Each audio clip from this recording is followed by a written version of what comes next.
Hello folks, Wilful Ninja here, bringing you another nerdy video. It is Friday, if you are watching this live, and that means Lunarguard Adventures.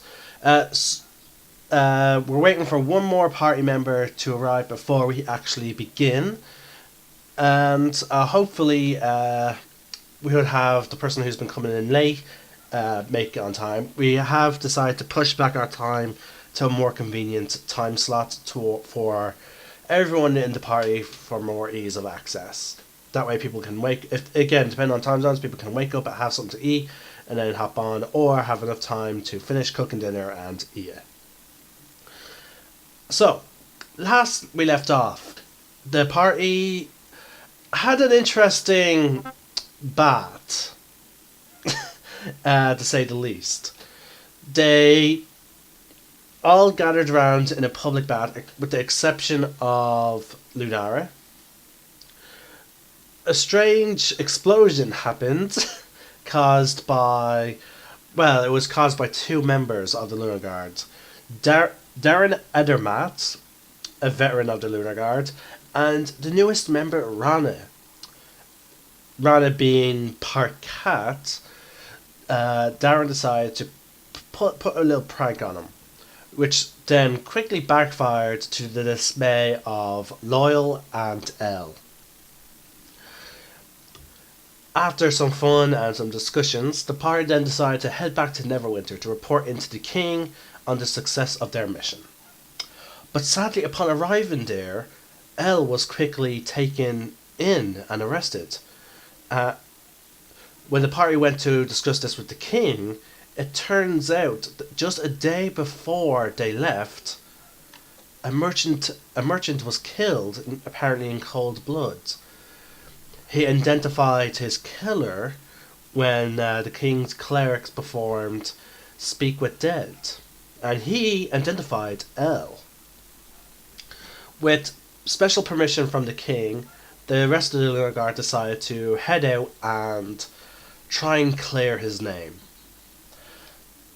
There was some talking to a plant. There were some plants rubbing the foreheads of some players. There was some Sherlock Holmes cosplaying as well. Sadly, though, all the rest of the evidence points to Elle, with the exception that when put under a zone of truth spell, Elle declared his innocence and was found not lying. So, what will happen now for the rest of the... What will be the fate of Elle? The party has now 2 days left to clear his name. Let's hope they manage to do so.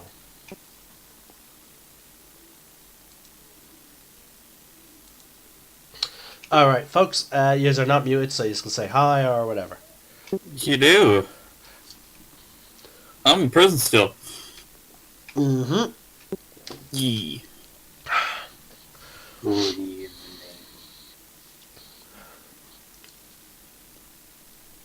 Now, folks, and to my players, I'm afraid that I have a bit of a sore throat.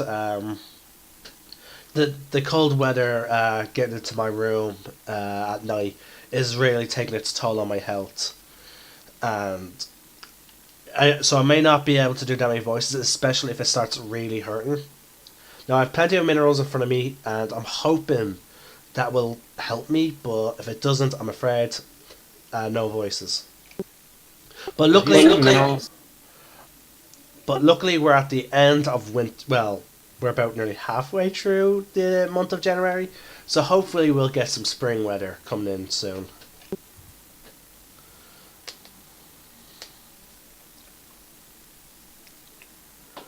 And folks, there will be videos uploaded possibly tomorrow from some of the sparring matches that took place at last night's Ludo Sport, just so that you guys can see some nice lightsaber combat that is not choreographed. I probably butchered that pronunciation, but who cares? Also, folks, I am attempting to fix a slight issue that happened with my last video. I don't know what caused it, and I'm hoping to tweak around with the settings and possibly fix it. at some point. I only found out today that when the rest of the party talked, a brief moment before you can clearly hear them, it was like you heard them quietly, like a whisper, and then you heard them again, but much, much louder and clearer. So now, luckily, it does not distort the audio too much, but it's like premonition of what someone is going to say.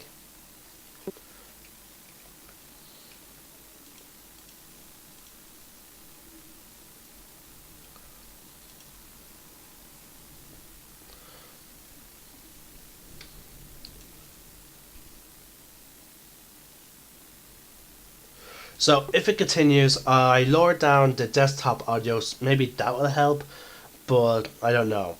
If it does help, great. And hopefully it does not affect it. It's not halfway. It's just slightly down. But then again, I don't know what's causing this. So either way, it did not affect the last game too badly. So.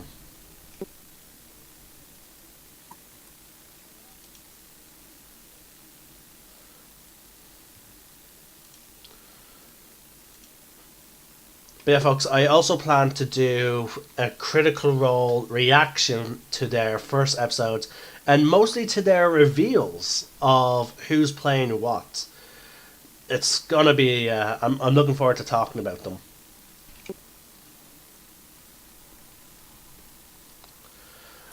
It was a very interesting session, and there was some similarity towards what's going on right now with the whole trouble with the government and like arresting and whatnot that's going on. And I just found that hilarious. I was like, wow, Elle is also in trouble with the law. So, Great minds. except they got away with it. What's up with Dale? Uh, I don't know. We're waiting for one more player. Emily has just messaged that she's like waiting for a laptop to boot up. For Dale, I do not know. I hoped that this time would be a bit more convenient for him. But if he is still working the night shifts, then and he still hasn't gotten those days off as he's requested, then he should show up with some time to take part instead of like last time, where he showed up just at the end. So.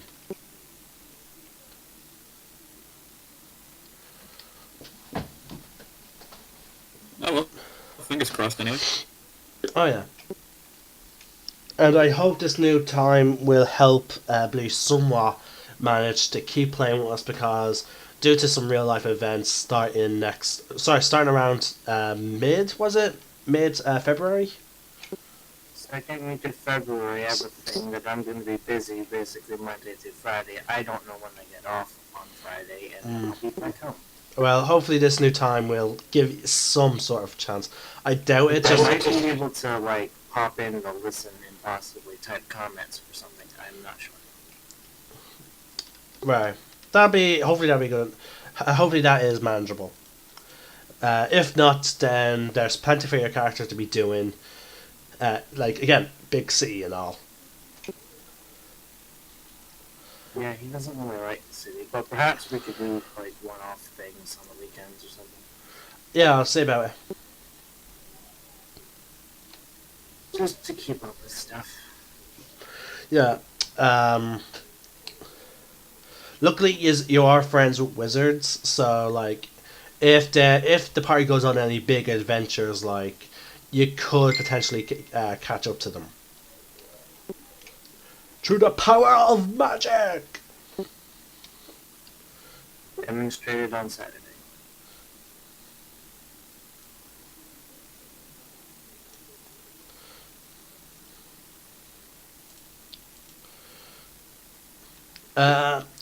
Let's see other announcements. Oh,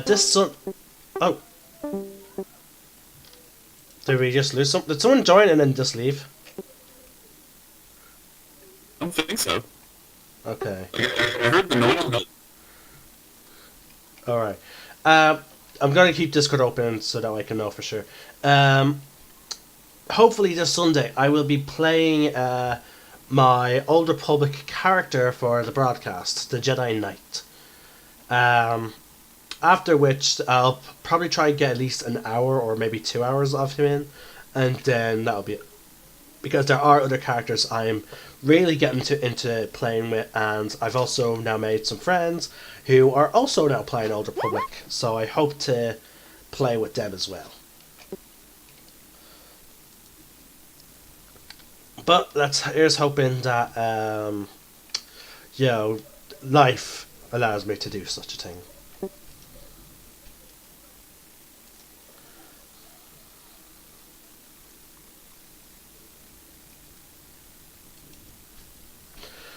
Wow, this is a really long time for a laptop to be booting up. Almost gone on 10 minutes now. It's a potato. Mash them, put them in a stew. Lord of the Rings quotes. Yeah, we did also like a good number. Last week we quoted so much shit. Like we even got iRobot in there. We did. I don't remember that, but I remember the bazillion Matrix quotes. Oh yeah. Well, we got the iRobot in because of Mark. Like when he said like, "I did not murder him," like the robot. It's been You guys ever check out a webcomic called The DM of the Rings? Did you? You'd be interested to know that there's actually like Lord of the Rings books and modules. So, what's it called? That actually allows you to play like through a Lord of the Rings story with 5th edition D&D. Interesting. I bet. Yeah. Mind you, though, I'm definitely sure we're gonna get another Exandria guide for Critical Role. And more or less confirmed. Because I feel like Matt is the type of person who will eventually release all of them, but he's waiting until they actually focus on each one. Like despite them traveling all over the place, they were mainly focusing on Taldore. Hence why the first one, Taldore Campaign Guide. It's interesting also to find out how Wildmount is, just due to the fact that this is set 20 years after Vecta. So I'm looking forward to seeing how much different it is as it was briefly described from the book. Because Skype open. she just messaged me saying she was sorry. I guess she thought that would be the best way to contact me. I just had the little poop. Okay, maybe what was going on was I think I may have figured out. Even though I'm sorry, I realized I forgot I was pushed to talk. I think I know what happened with why there was a brief quieter version of you guys talking, and then a much clearer louder version of you guys talking in the last video. I realized I forgot that OBS is still picking up my mic, despite me using push to talk on Discord. So so I think it was briefly catching the audio. So I'm actually going to lower down your guys' volume on my headset, and hopefully just keep it high enough just so I can hear you, but hopefully not so high that my mic can hear you. Trying to get that middle ground.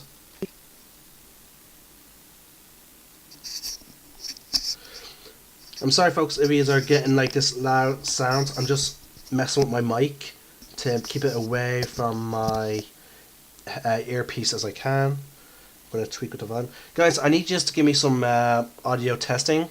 Just talk so I can judge how loud I should put this headset at. How are you, Mark? I have no idea what to talk about, but I'm just going to keep running my voice until you tell me to stop. Blah blah blah blah blah blah blah blah blah blah. Blah blah blah blah blah blah blah blah blah. Okay, it looks. We still yeah, you can stop now. Mark? Oh, you can stop now. According to OBS, it only spikes when I'm talking. When you guys are talking, there is literally no movement on the bar.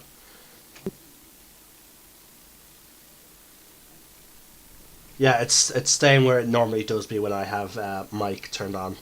Okay, so we're good. It seems as long as I don't mess with that audio setting too much, it shouldn't be picked up. Okay.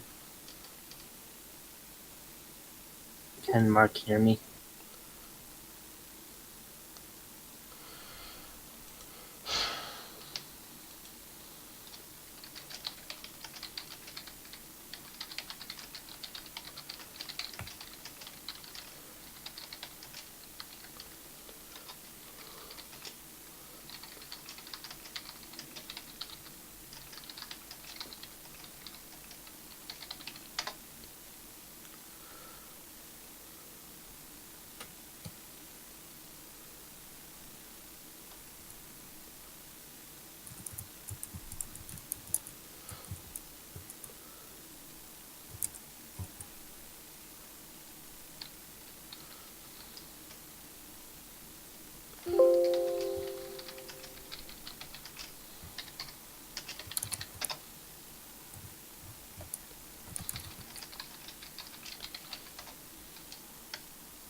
All right.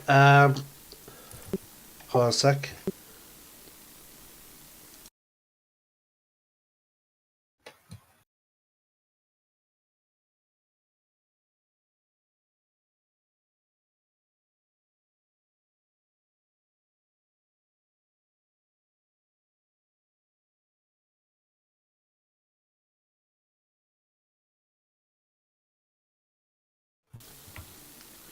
All right, guys. We're gonna actually get started a little bit now, and just wait for Emily to drop in because again, it's taking ages for her to boot up. I thought hopefully it would have been booted up. She would have had it already turned on before the time came close. So, yeah, we're gonna get started right now. Okay, it's been a couple of hours. It's now morning. Yous are back at your newly summoned fort. About an hour away from Neverwinter, but not too close to the main road that leads to Neverwinter. But But if you were to go to the highest point of your fortress, you could see the main road. Okay, Rana, what are you doing? How early are you waking up?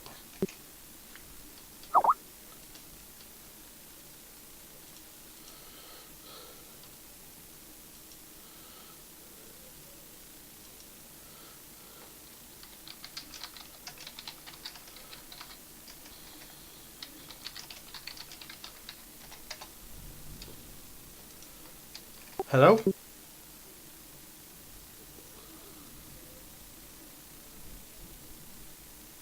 Oh, apparently his No, yeah, I mail saw guy it. just came. Yeah, yeah, I just saw that. Wow, all the delays. Okay. I am so sorry, folks. We're now going in 20 minutes now. I do apologize. Ah, it happens from time to time. Oh yeah, see, this is why I wish I was a much bigger YouTube channel. Right? Then maybe I could talk about like other announcements, like new growth and all that. I already talked about the saber fights from last night's class going up. I talked about Sunday plans. Oh, D&D 5th edition discussion video. There we go. I'm still so sorry, folks. It's taken me ages to comb through all my other videos. OBS does not label your recordings. They're literally done by date. And there are times where I do multiple videos a day. So I'm having to comb through every single video to try and find them. And then I have to label them. And so yeah, it's going to take me a while to find them. I'll try and get them up as soon as I can. Once I do find them, I'll probably upload them all at once, and then do like a video going on to the next topic. Let's see. I think the ones that are still missing are the no. I have orcs uploaded. Dragonborn maybe, and possibly tieflings maybe. Oh, I definitely forgot to upload the barbarian and cleric. So, no, sorry, not cleric. Bard. I did my cleric video. I think I uploaded that on time, but if not, I will upload that as well.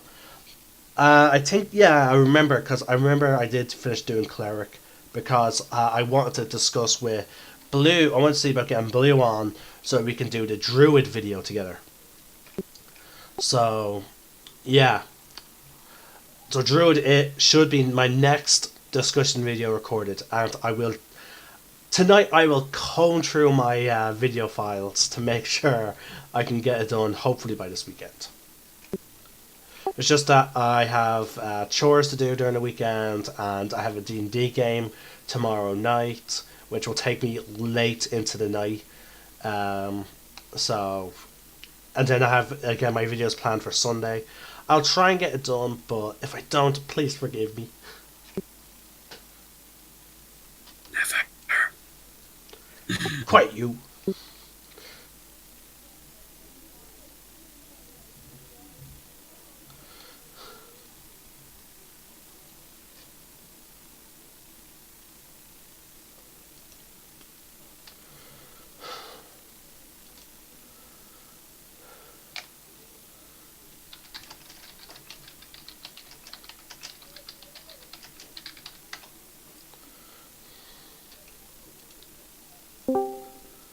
Oh, and here is our missing member.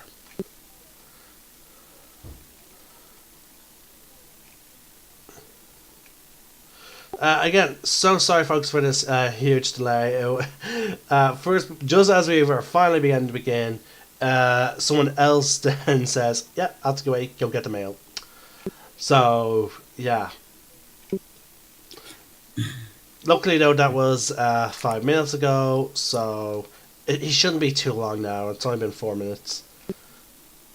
If anybody gets through all this, oh hey, if anybody gets through all this on YouTube, type in a comment 20 minutes purple.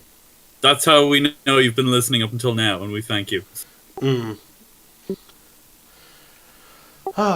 knows? I'm hoping that eventually, if I get a nice steady income and enough subscribers, I might actually start. I might try and do like a giveaway type of situation, like especially, like maybe a Steam game or something, like or an Origin game or a Blizzard game,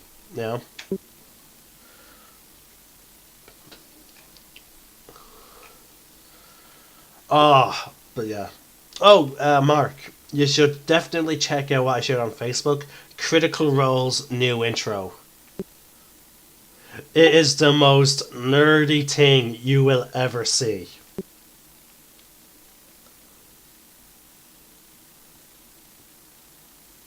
Hello, Mark? Emily, can you hear me? Yeah. Oh, okay. It's just like Mark wasn't answering.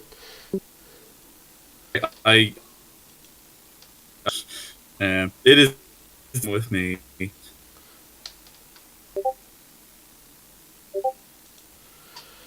Yeah, it tends to do that. Luckily, he's in jail. So he's mostly here just for the ride until his character comes up. Well, yeah, it's sort of lucky because like his internet tends to be a bit spotty, so we only need him here for when his character actually has to say something.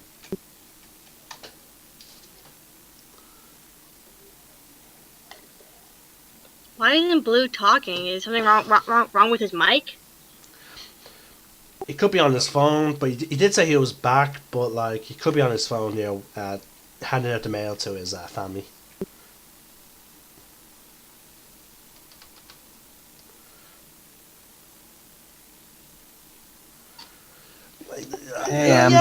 Yeah, Blue. It is extreme. Okay. I am not. I'm serious. He's in jail. Okay, yes, being in jail is a serious thing, and yes, it's also extremely serious due to the fact of what he's being trialed with, and then also the fact that if he was sentenced guilty, well, bleh. Um, but I'm just saying, in terms of in relation to his internet, it is a bit lucky. I know not of this internet of which you speak. I am but a mere medieval person. Wink. All right, well, let's finally get started anyway. Yeah. All right, is awake. Come sunrise or if earlier, if you so wish. Pardon? Indeed. Oh, so you want to wake up earlier than sunrise? Cat. Okay then. No. You wake up earlier. So, what are you doing in a brief moment? How long did you sleep? Enough. Okay. Now, the way I get my sleeps throughout the day. Okay. Also, folks, the way I see long rest, it encompasses both your final meal of the day and sleep.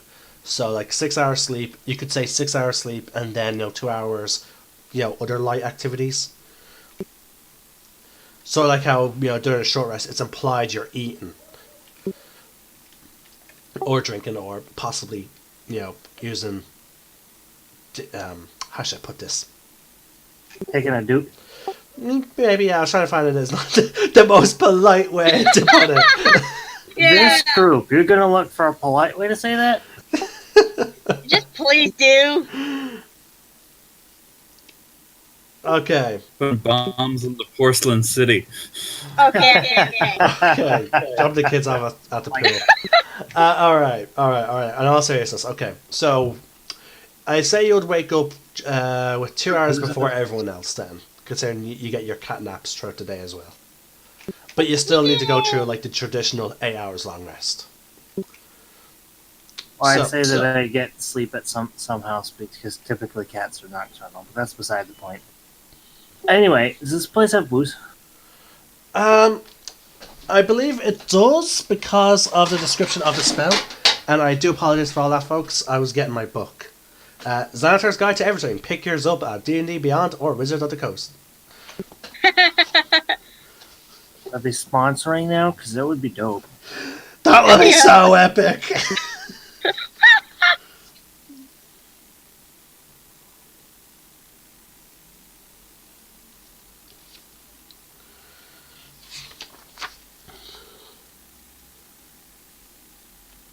Why did everything go quiet? Because it wants to. I'm reading the spell. Oh, sorry. 'Cause I was like wondering. Oh my god, did I get like cut off? Okay. Same as the mansion, but for 7 days. Yeah. You get. There's enough food for a 9-course banquet to serve up to 100 people each day. So yeah, there is booze. Well, yeah, actually, yeah. When you talked about design your motif to the wizard that was casting the spell, I will say that you also gave him a list of what types of food and drink you would like. Yep. So can you repeat that? Yep. There we go. Again, I'm trying to make sure that like you guys are not being picked up by my mic when you're talking, but I could still hear yous. Okay. Because despite the problem being so insignificant in the last video, I'll still like to try and eliminate it. Okay, so you're awake. You're looking for booze. You find some. I spend a fair amount of time in the, I guess, what was it saying, like liquor cellar or whatever, trying to select something. To the point where she might find me there. Me? You're she, right? I was wondering if you meant me, because I'm wondering if you meant someone else. Sorry. All right. So, oh yeah, actually, yeah, you only sleep for 4 hours. All right then. So, upon eating your meal, which is actually funny because guys, by the time you got all yous are sorry, I forgot to mention this. By the time you are both going for your sleep for the night, which will be 2 hours just before you go to sleep, just as you are heading to your individual rooms, you actually hear Loyal just walking in. He was gone for quite a long while. I instead stroll up to him. I'll look over at him and I say, "Where have you been?" Oh, as I said, I went to talk to. I don't know if this place is fully best to speak out loud. Ah, I know. Come with me. Okay, I get up. Right. I sniff him as he walks by. It's Loyal. I'll sniff him as you walk by, picking up the scent of other people. Okay. Oh, you're trying to familiarize your sense of smell with all of us? No, I want to see if I can pick up the scent of other people or things on him. Oh, give me a perception check. Sure. Advantage to smell? Yes. If a general house cat has that, you get it too.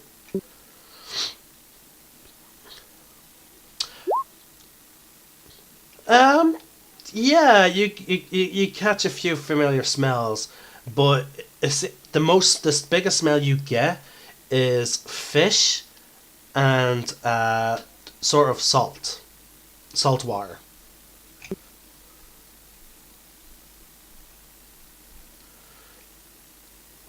Did you catch all that? Yeah. Okay. So he leads you to the bottommost part of the new fortress, and he looks around. Does anyone have any parchment? Not that I can think of.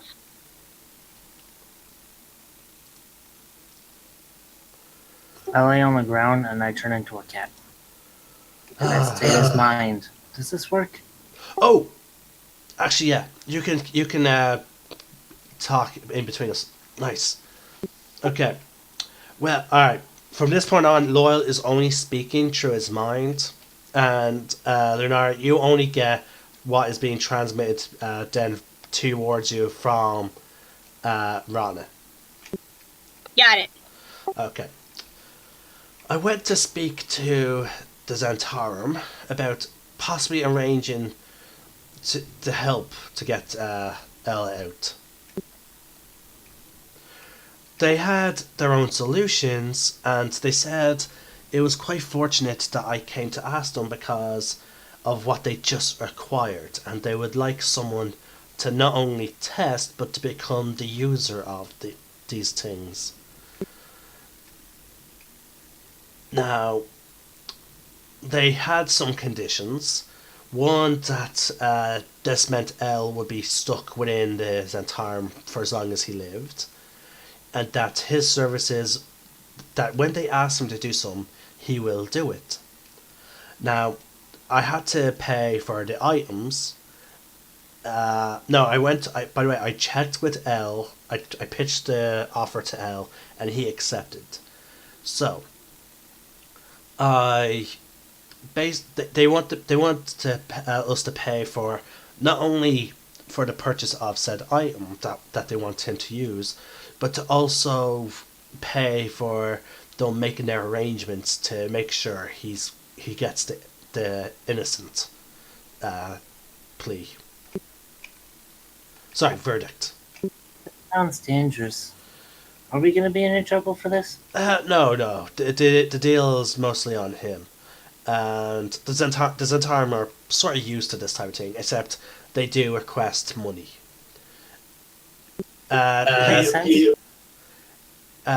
With this offer also comes with a promotion for El.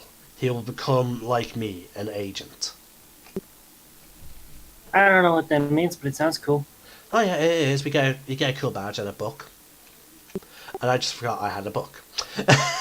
I only remembered there that I actually have a book, but I don't think I should be writing in it. But anyway, it would cost us 20,000 gold pieces. How much do you have? We have the money. We have 29,000. How much is his freedom worth to you? He's a comrade in more than one way. And I meant like number wise. oh, wait, you want me to put an actual gold value on L? Well, I mean, it costs 20,000, and you said we had 29 or something. So Wow, Mark, do you see how much Rhonda values your character? just met him 4 days ago. Oh, well, I am willing to pay it. And in fact, I already did. I was gonna say I already noticed you already edited the treasury. I'm sorry, folks, I used to not get to see that role playing thing, but there are, for most parts, there will be moments which you do not get to see on screen.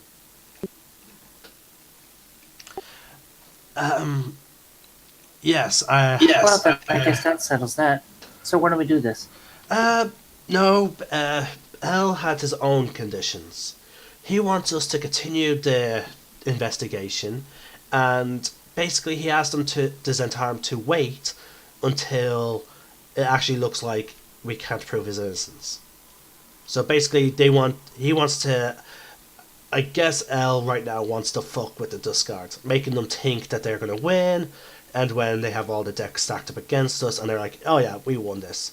And then L somehow gets the innocent verdict. It's going to, embarrass. It's going to embarrass the persons who organised it, and as well as, piss them off. Well, that's boring. Rana says, laying his head on his paws.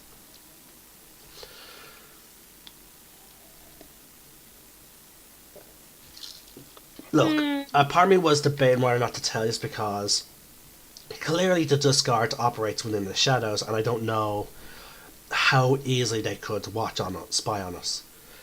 Which is, again, luckily that we met you now, Rana, since you can communicate telepathically. What? Ha! Oh yeah, the mind thingy. Yeah, it's nice. Well, either way, right now, we basically, because the Zentarum, we have this one. The Discard lost. So we're just supposed to play along, I guess? Well, I would still like to try and get as much evidence to prove that it's not him. Because the harder we work, the more likely the Discard will believe it. Well, I guess we got stuff to do today then. Yes, I would like to talk to that corpse. Or at least examine it. What did he say, Rana? Wants to talk to the dead thing. Ew. Well, we need to talk to the victim of the crime.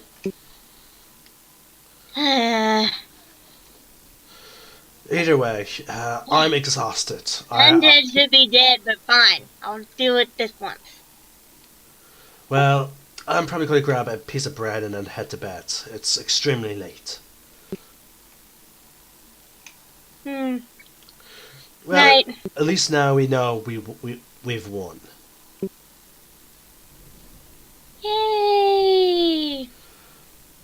Good night. And Loyal reaches down and pets Rana and then walks away. I'm then going to prance off to a room, I guess. To my knowledge, there's room for. I think there's enough room for that 100 people. No idea. The dimensions are the thing, but it doesn't matter. Rana, wait a minute. Hmm? I walk over and I pet him softly. Night, night, sweet kitty. Got it. I swear to God, if anyone sings the Soft Kitty song, you're getting D4 lightning damage. I would not dare. A, I don't know what that is, and B, where would the lightning come from? God! Big Bang Theory. Wouldn't Big it Bang Theory.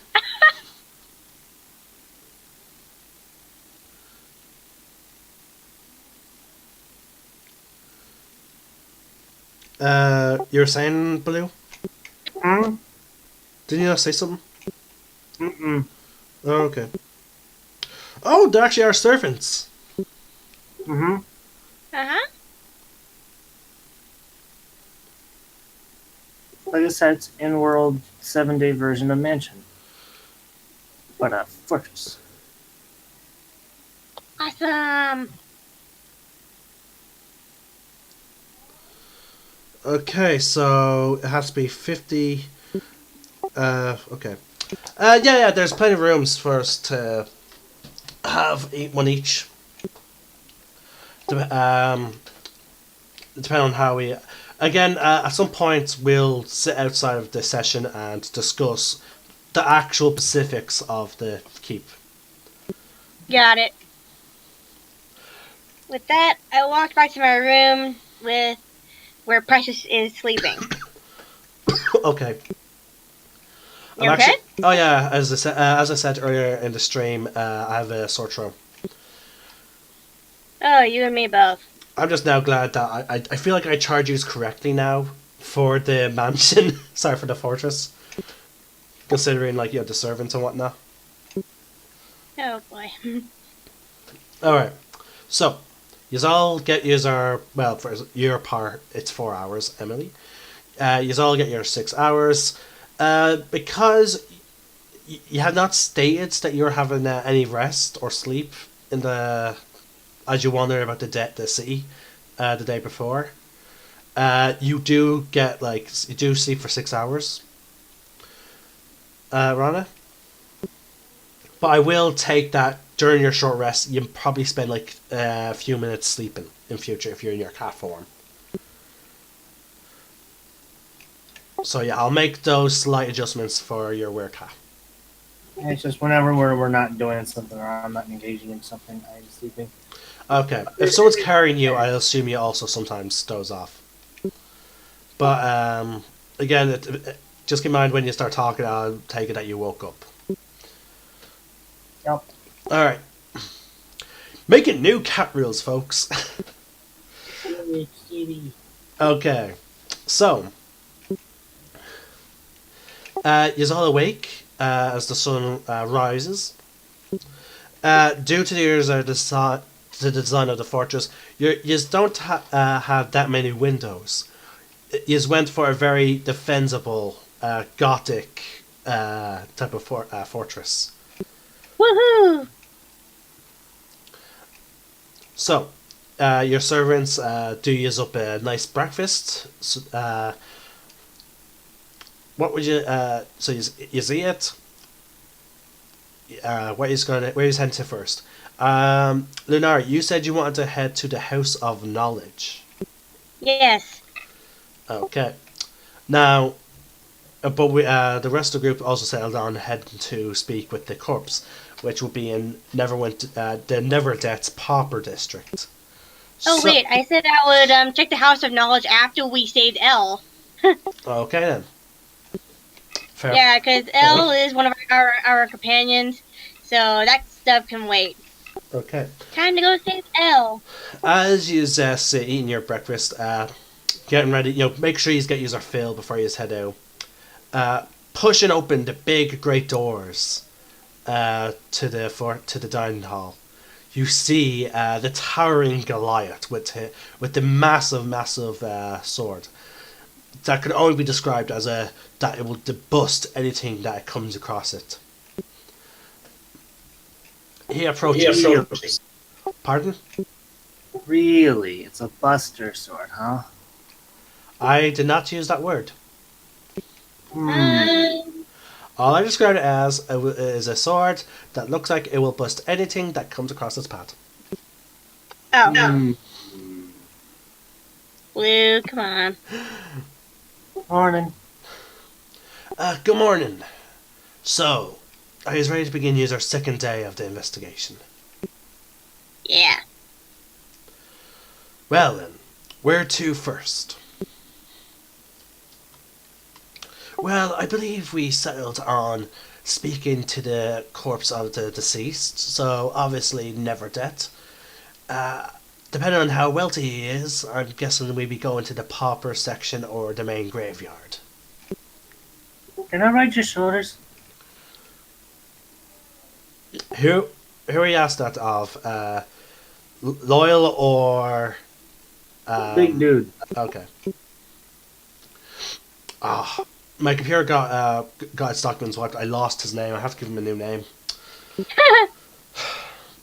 Once again, He had a cool Goliath name. Okay, I'm not. All right. Let's see. I'm trying to think of his character now. Actually, yeah. Actually, he's a very gentle soul. So, fuck. Yep. It's gonna be a horrible image in my mind, but yeah, he would agree.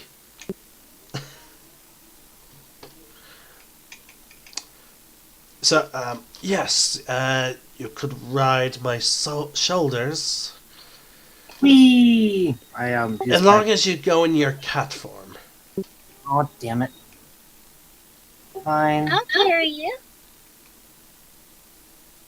Nah, he's tall. I want to see what it's like Aw. being all the way up here. Alright, he walks over. Do you assume your cat form?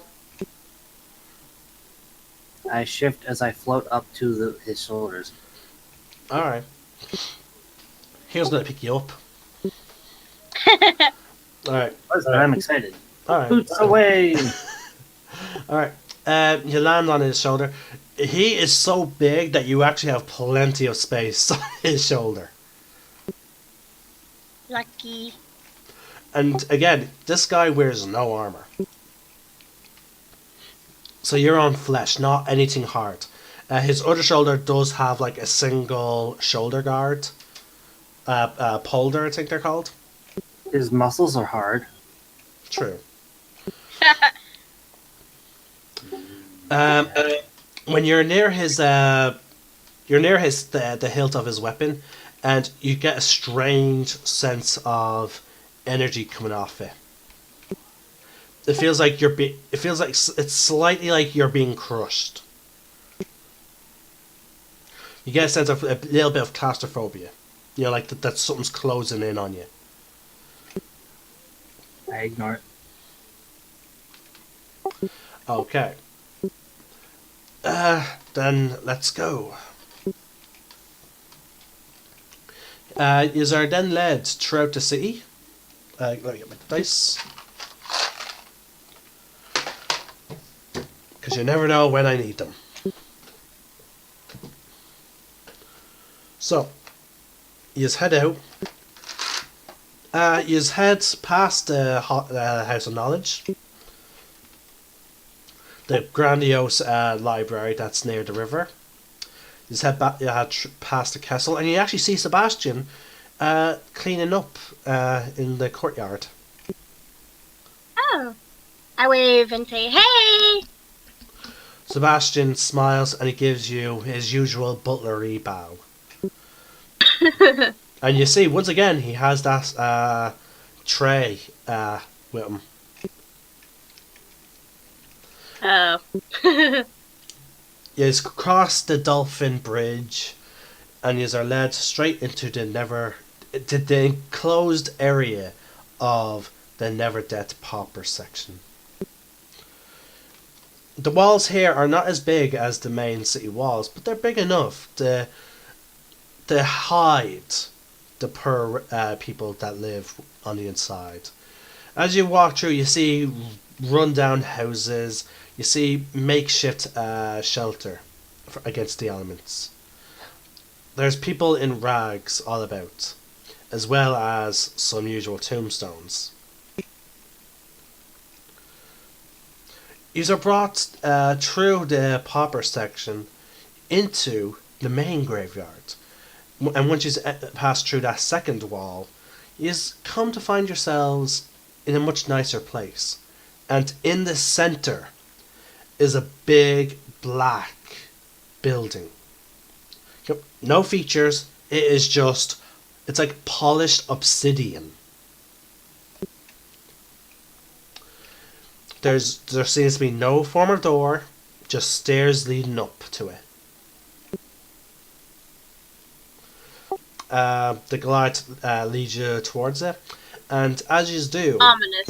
as you walked up the stairs, suddenly lines started to appear on the cube-shaped building, and doors seemingly appear being pushed open, giving the impression that when the doors are closed, it is perfectly sealed, no cracks or anything.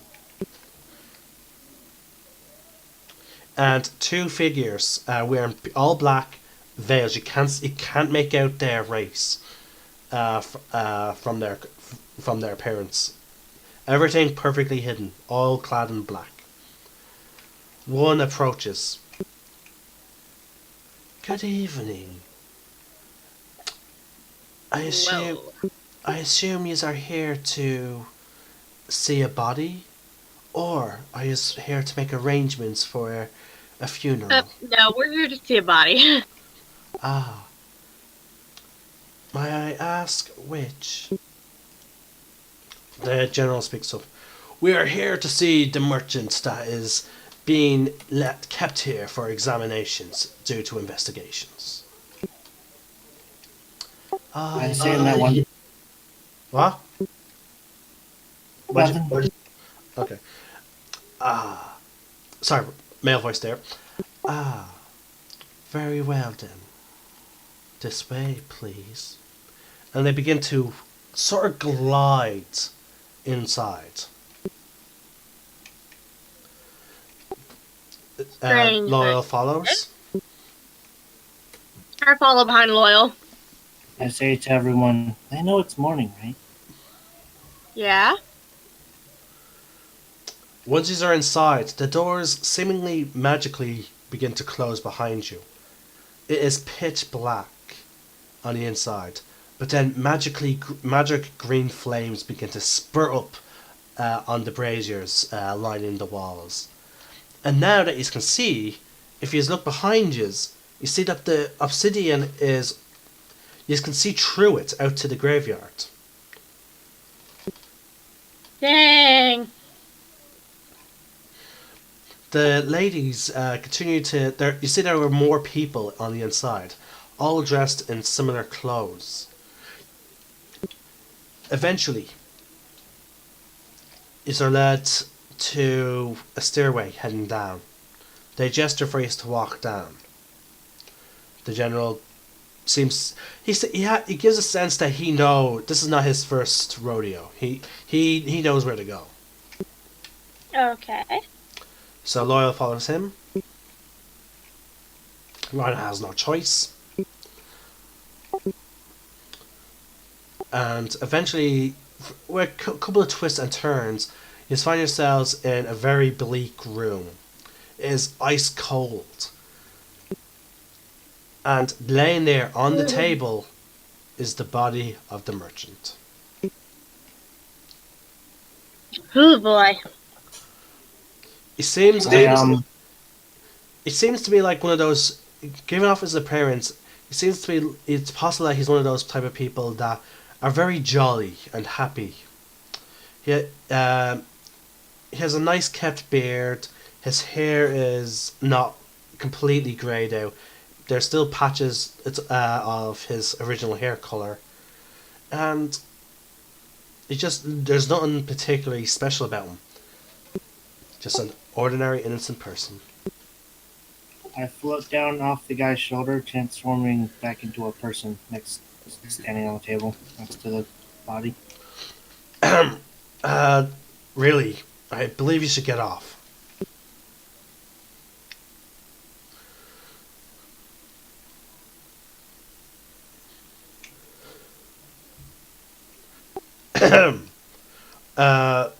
Cat person. Hmm? You should get off the table.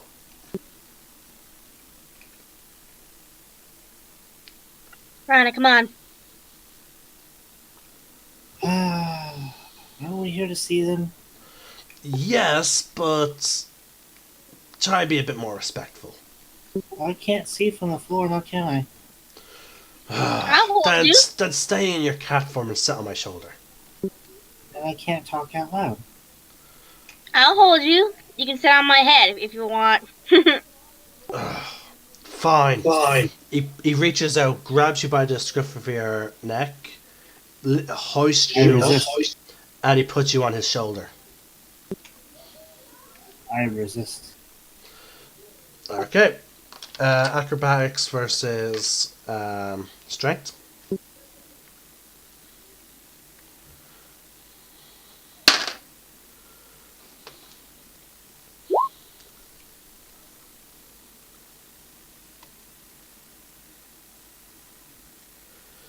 Yeah, you don't manage to get through his grip.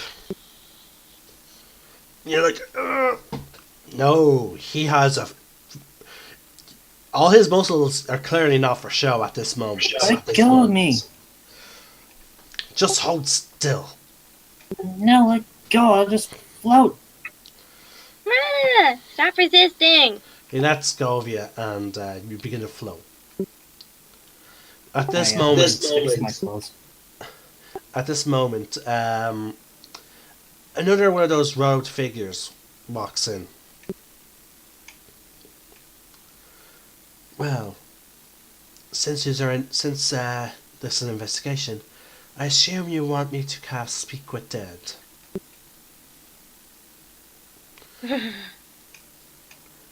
Yes, please. Very well then.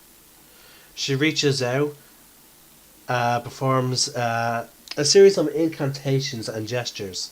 She then blows into her hand a sort of blackish green energy, and she slowly places it on the figure's chest, and it sinks in.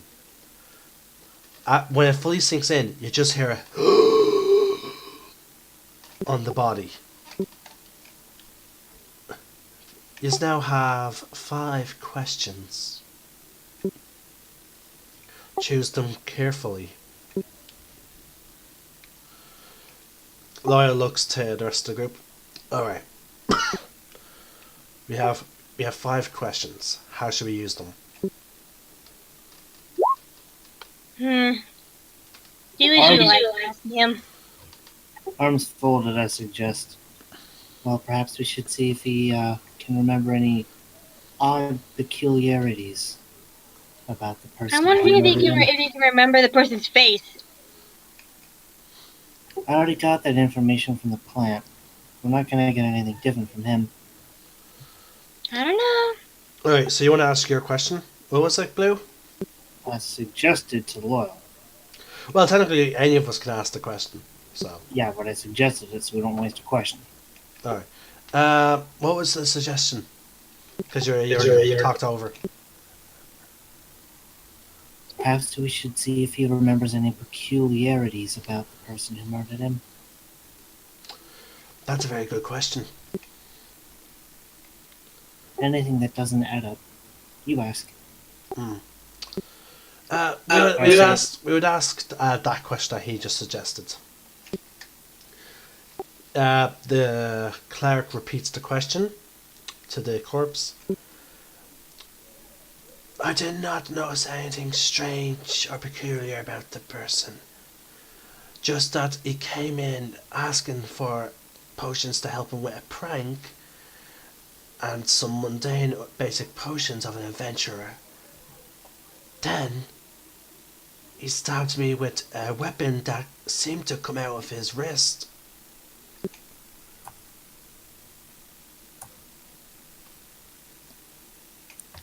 I ask Loyal.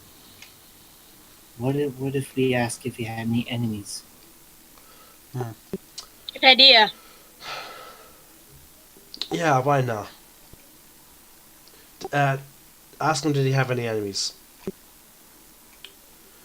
I'm just going to skip the mention that the cleric repeats it. No, I had no enemies that I was aware of. That's 2. What if he what if we asked if he noticed anybody else strange the same day? Maybe, yeah. Did you notice anything strange? Pardon? Do you have any ideas? Well, you suggested some of my questions that I was planning on asking. But yeah, asking about anyone else that was strange could be a very good answer.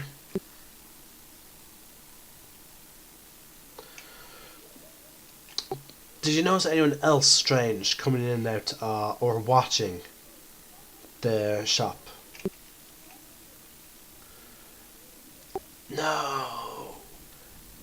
The only people who came to my business were my usual customers, many of which are sanctioned guilds in the Protector's Enclave. Hmm.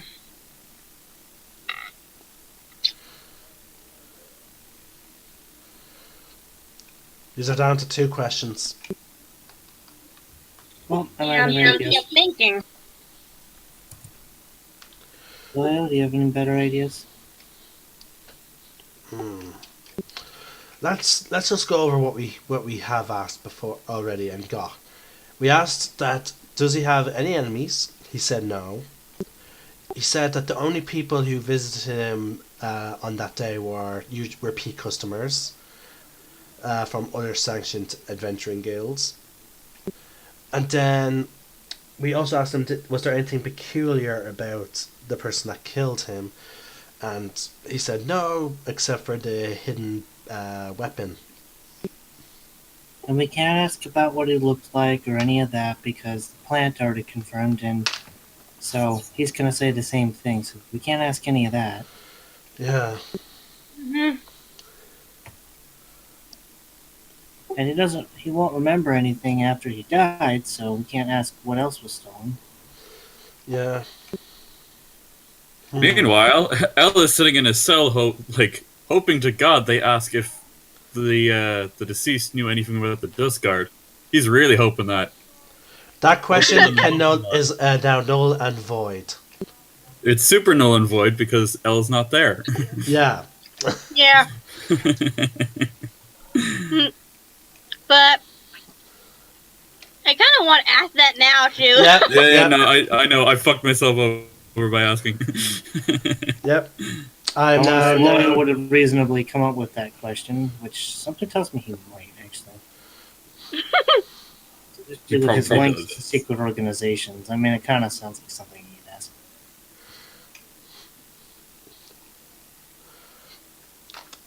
The reason why Loyal unfortunately doesn't know much about the reason why Loyal never asks any such question is because we already know how the public views the Dust Guard.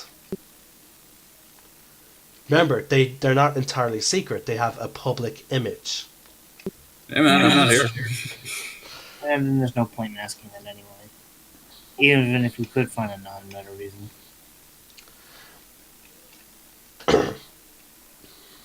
I'm actually trying to think of what Loyal could ask. The only other thing I can think of is if there were any high-ticket items that he had of value that somebody might want to try and rob him and was worth killing over. Other than that, I can't think of anything else. I mean, what do you think? I got nothing. That is a good question. Oh, We only have 2 left. we could ask him: has he ever had any dealings with the Paladin? Oh, what? Because you cut off. That's a good idea. We could ask him: has he ever had any dealings with the Paladin? Ah. Mention of this: the general visibly clenches his teeth. What, we can't ask whether or not he's met with the guy? Ask your questions. I am just here to make sure you just do everything up and up. Okay. I ask it. I asked the cleric to ask him that. No. Sadly, I couldn't. Sadly, the Royal Guards have a more exclusive dealership with another alchemist. Darn it. I actually have one question that we could ask if we're all done here. Okay. I got nothing else aside from that value question. I'll ask it then. Why would that if your question's better? Oh, no. My question was just out of respect for the dead. Like, if there was anything he would want us to say to his daughter. Not a good idea. So let's ask him Blue's thing. Because we can... I don't know. I just want to get this over with because I hate the dead. The undead. Well, technically, he's not undead. Nope. Yeah, we're just... We're literally... He's just regular dead. Yeah, we're just using his... We're using his body basically... Basically, it's Yeah, but it's just that we're using his body as a focus to communicate with his soul. I know, it's just... sort of, except for the Loyal looks up to Rana. Actually, I have a very interesting... he thinks this, hoping to pick up on Rana's telepathy. I'm in human form. My character doesn't know it doesn't work that way. I know. He thinks it. I'm sure I can see the strained look on his face. Yeah. All I need... I don't know why, but in my mind, I just pictured Ed from FMAB trying to communicate with Alphonse through telepathy. If anyone remembers that scene. Not so much. Not off the top of my head, but I remember it sort of being a joke. Anyway. Seeing that you're not picking up anything, he gives up. What is it? Nothing. I float over to his ear. Do you need to ask me in secret? Yes. Puff. Loyal catches you before you drop to the ground. Can still float. Oh, okay. Alright. He thinks... Just because this is quite clearly a setup, a part of me wants to ask, where did he wind up? If you can catch my meaning. Just don't piss off the big guy. Yeah. But like, depending on where this merchant wound up after he died, it could lead into like why is it that maybe he has nothing to do with it, maybe he's just an innocent person caught in this crossfire. I just don't like the fact that the Dust Guard seem to be able to operate so freely within the shadows. Well, your question's more interesting than what I was thinking, so go for it. And then I'm going to float away, and turning back into a boy. I just cross my arms again and knees bent. Loyal gives out a loud, arduous sigh. Okay. When you died and went to the afterlife, where did you wind up? At this point, the cleric looks up at Loyal, and the guy, the barbarian, looks down at him. As in, like, did you seriously just ask that? She repeats the question, fulfilling her duty as a priestess of the Raven Queen. The soul, it does not answer straight away.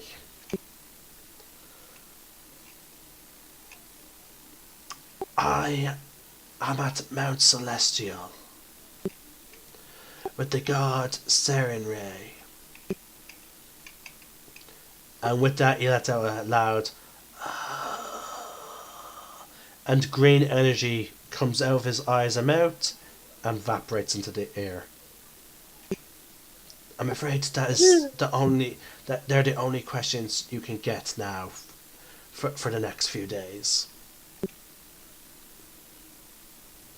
Mm-hmm.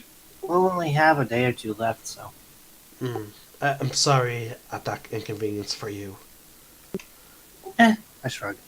Generally, we are allowed. If you have more time, you will be allowed to communicate more often with him. But sadly, as you said, there's limits to this spell, and you do not have the time. Good day. She gives a slight bow as she begins to care for the body, make sure it's nice and clean and respected. The general gestures for you to follow him, and he begins walking out. Good day, I say, waving. Bye. I can't believe you had the gall to ask a dead person where they wound up. I'm just curious, in case he had anything to do with this frame job. I mean, I don't see what's wrong with that. Me either. You're basically asking, like, where a person winds up is based on who they worship and or what type of person they are. So basically, you're questioning their very character. Ugh. It's very disrespectful. Yeah, I say, shrugging again.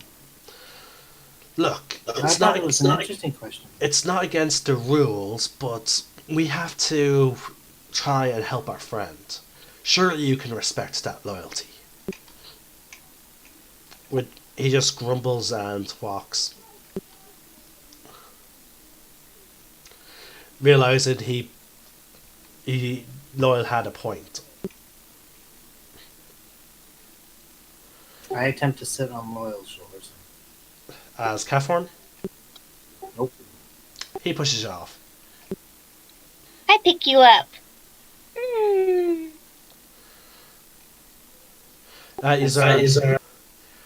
These are led out of the temple, and you are standing in the Neverdead main graveyard.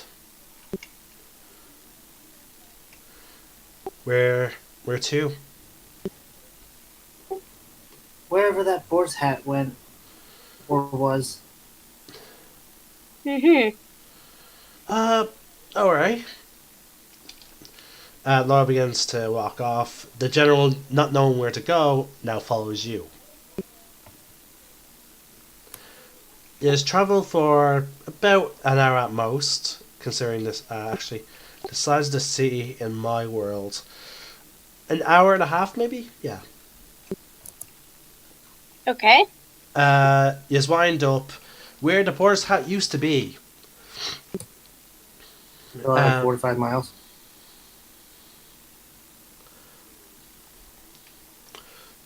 Oh yeah. Roads travellers. Just get there in a reasonable distance. You see, just a blank piece of dirt. No grass, just dirt. Well, I yawn and pull her out of her arms. Well, let's ask the neighbors some questions. yeah, might as Good well. idea. Noel goes to the nearest house that has a perfect view of where the boar's hat used to be, knocks on the door. Are there no business neighbors nearby? There's a meat merchant across the road. I would like to check there first. Okay. So you go and check there first. I go with them. You see the man chopping up some meat. Oh, good day. You mind if I stand on your counter? Well, it will get some of the food dirty, but I don't see why not. Anyway, most likely I'll end up just rinse off the meat anyway, so go ahead. Yeah. Great, because I'm small, I can't see over the counter. I had a couple of questions for you. Well, we did, I think. But just before you put your feet on the counter, he snaps his fingers, and you see like your shoes become magically clean. I'm actually gonna kneel on it. What? I was gonna kneel on the counter. Oh well, whatever way he notices and just snaps his fingers, and certain parts of you become clean. Cool. I scowl for a second. He looks over. What? Just because I'm a butcher, I can't have a cleaning spell? No, it's fine, it's fine. Rana, stop scowling. We're not here to Are you do fight. familiar with the Boar's Head Inn? Oh yeah. I sell them my leftovers that I don't sell every day. I don't know how, but they fucking make them pure gold. There, god damn it! And he's not stopping his work. He is chopping up meat. There's a good number of blood, which occasionally he does the spell and the blood goes away. Does anything get on me? Um, Sometimes, yeah, but he quickly gets rid of it. Damn it. I take 2 steps back, just in case. Yeah, again, he's wielding he's a fat half orc, and he's wielding a. You could swear that it's not just an ordinary cleaver. Upon closer inspection, it's actually more like a battle axe that he's just using as a tool. Well, maybe you should charge him more. And anyway, Technically, I can't because I'm throwing them out because, well, they would go bad. But that bond fuck, Grando, every now and then he brings over a couple of meals for me, and dear fucking gods, he is amazing. It's a shame that they're gone for the next while. I was gonna ask how familiar with them you are. Oh, I'm very familiar. I'm semi-business partners with them. As I said, I sell them food and my leftovers and whatnot. You know where they went then? They just wander. The way the tavern got its name is because it's actually built on top of a giant boar. The tavern is actually a hat. Oh wow, that's cool. Yeah. Why do you think we're set up just at the entrance? The exit or slash entrance, I suppose, to the city. It's it's the most inconvenient place for them to set up their tavern. It's the most inconvenient place to set up a tavern, but for them it's perfect because it allows them to easily leave Neverwinter. Unless they could float the pig. Yeah, but I feel like they don't want to constantly have to bother with the guards. And he continues chopping. So anyway, do you know how to find them? Nope. They generally like to travel from city to city. They get restless. To be honest with you, they're generally only in Neverwinter. Like, how should I put it? They generally only stay in a place for about a week or even a month at best, and then they move on. And again, that's only with the cities. With towns, apparently they only stay there for a day. I turn to Loyal. Hey, do we have sending stones? Only towards Darren.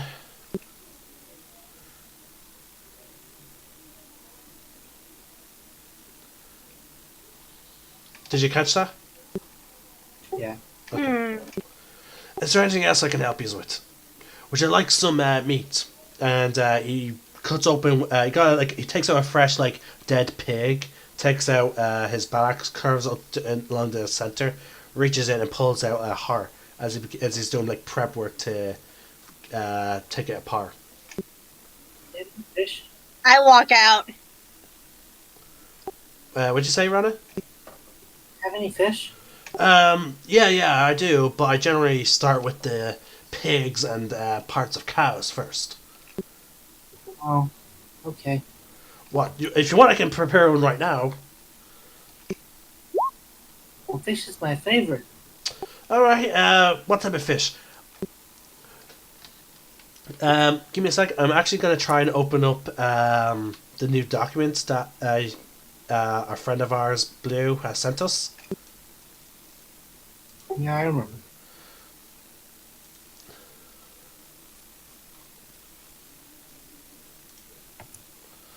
Mark, Hopefully, I if can my find plan it. works, we got you. Oh, I have all types of fish. What's your tastiest fish? Well, that generally depends. And what about a nice, sweet, salty one? Oh, you mean just fresh out of the river? Um,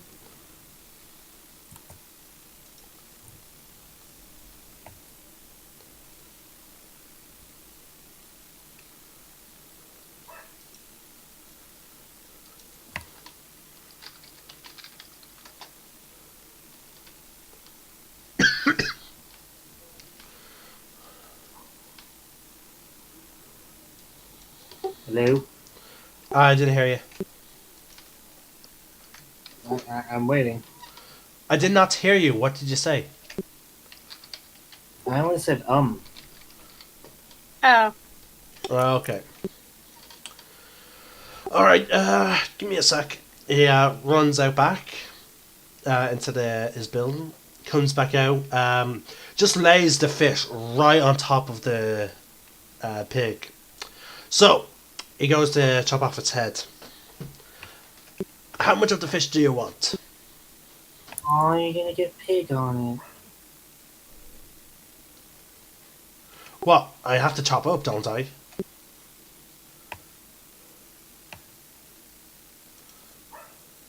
I suppose. What? Do you want the whole... If you want, I can just give you the fish. Like, without chopping it up or anything. Is it safe to eat that way? Well, it will still have its bones and organs inside.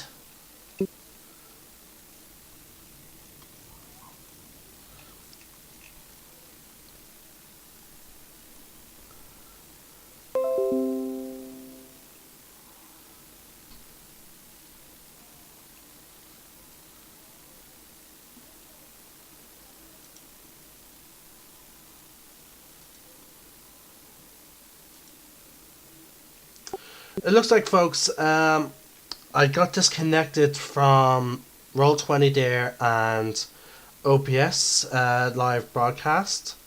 Ahem. I'm going to double check with Discord. Guys, can you still hear me? Yeah. Yeah. Sorry, it's just I got an alert from OBS and Roll20 that I was disconnected. So yeah, he asked, did you want to have if you want just to have the entire fish? Said yes. Okay.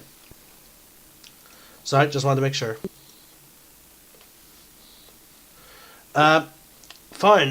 This will cost you about 20 copper. And he holds out the fish. I only have a gold piece. I can give you change.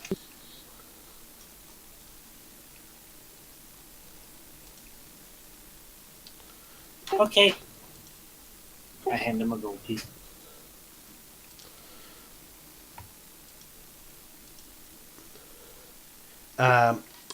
He takes it, gives you back the change, and hands you the fish.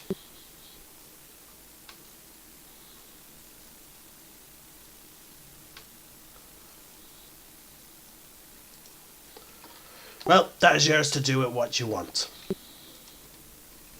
I help down from the counter. Is there anything else I can do for you?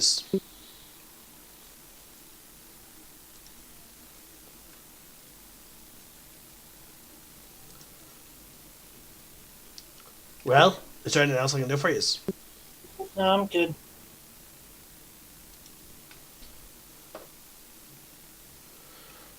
All right then.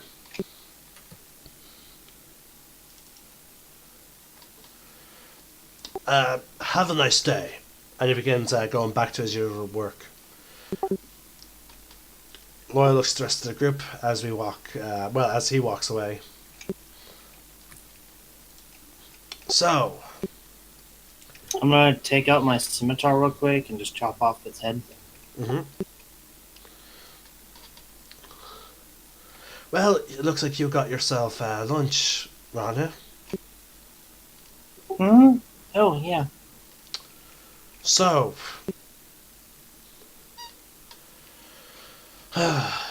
okay, so the boar's hat is pretty much useless because we only have a sending stone that will communicate us to Darren.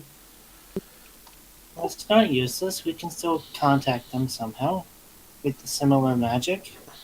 Maybe we can find a wizard or something. Yeah, I suppose.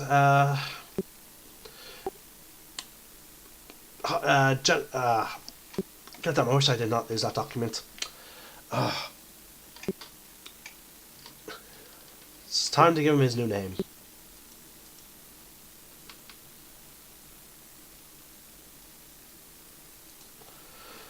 Yeah, you'll find it eventually.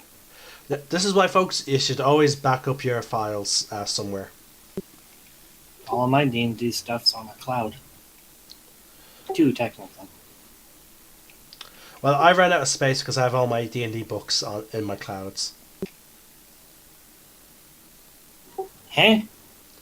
Yeah, all the adventure books, all the core rule books, all the supplements. Yeah, I got all that on my Google Drive, and even I still have like 10 gigs free left. Oh, I don't use Google Drive that much. I use mostly OneDrive. Well, that would be why. Google gives you 15 gigs free. So did OneDrive. Took up 15 gigs.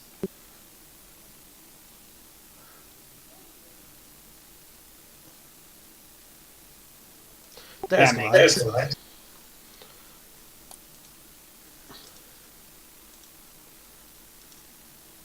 By the way, as we walk and whatever, I'm going to be basically like using my claws and stuff and teeth to prepare this fish and eat it while we're walking. Alright. I try not to watch.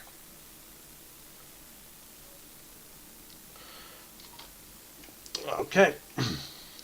So, Kanati, well, actually, your names are a bit difficult to pronounce. Can I just call you by that sort of like title name you have there?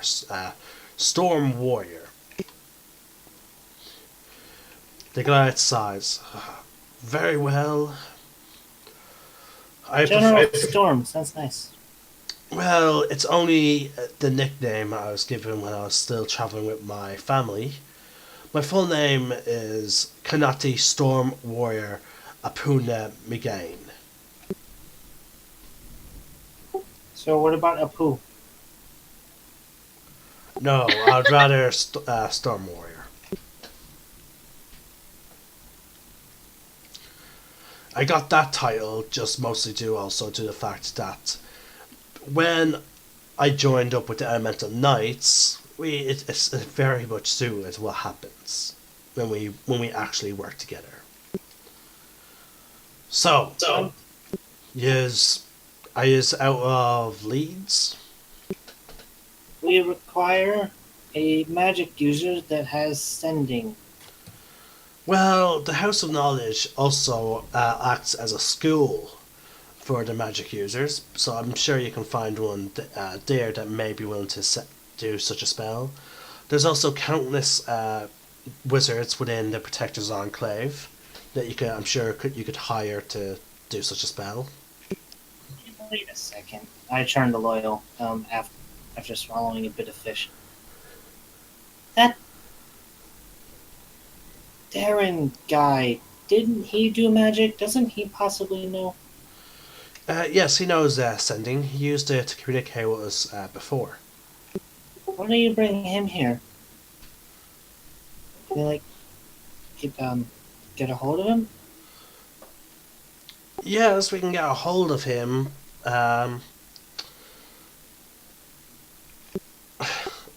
But so you'd rather me ask him to come to the city? Well, they want things to be proper and whatnot, so I assume he would kind of have to come here. Hmm. Very well.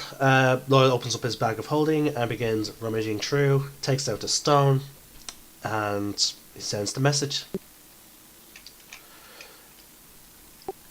Alright, he says he'll be here as soon as possible, and that he's pissed off that his nephew is once again in jail. I feel sorry for him. I told him to meet us at the Hall of Justice, since our usual meetup is temporarily not here. I guess not. So let's go. Agreed. Let's go. So the party heads to the Hall of Justice. Yes, and between mouthfuls of fish, I ask the general, do you think this, wizardy person we know will, be fine? Well, if he's part of the Lunarguard, then he should, because technically basically the king has given permission to the Lunarguard to investigate this. So any members you have will be allowed. Right. And as So they don't have to be suspicious, right? and as also the founders of this Lunarguard, any new members you have get magically updated to the ledger within the castle. I don't think this guy's new. What do you mean? Loyal, how old was he? He's given around 2000. Yeah. Oh, yeah. He wasn't there when you were registering. May I ask, why would you recruit such an elderly person? He's not a recruit. Okay. So he's a founding member, but I didn't see him at the banquet when the founding members of the Lunarguard were invited. I think he travels. Okay. Wait, what banquet? Noel just steps in. Rana, just hush. Yeah, we'll explain things later. Yeah. Just enjoy your fish. Enjoy your fish. Lead on. Storm Warrior leads us through the Hall of Justice. He's actually brought to the cell of L. Well, I suppose we might as well wait here, so that way we don't have to come down here when his apparent uncle shows up. If you just want, you can head inside. No, I'd rather not wait in there. Okay. I head inside. So is Loyal. L, I you have also bring visitors. fishes with me. How long did it take us to walk here? Not long, but from what Loyal said, Darren said he will get there as soon as once he's done preparing. Okay, well, I guess if they're going, I'll follow. And how long is not long? I want to know how done my fish I am. You're out of fish. Excellent. I just want to be licking the gore essentially off of my claws. Oh yeah, you've been leaving a trail. Oh, A trail of fish. Fish guts in the lake. L, you see your comrades walk into your cell. Oh, thank goodness you're okay. Oh, I'm getting by. Well, You sure you're okay? So, how's the investigation coming? So.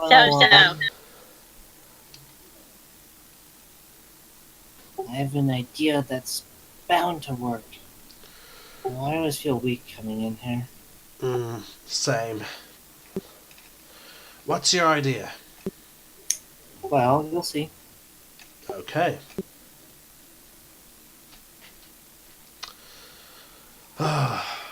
Well, I hope this is a lesson for you to not antagonize the enemy.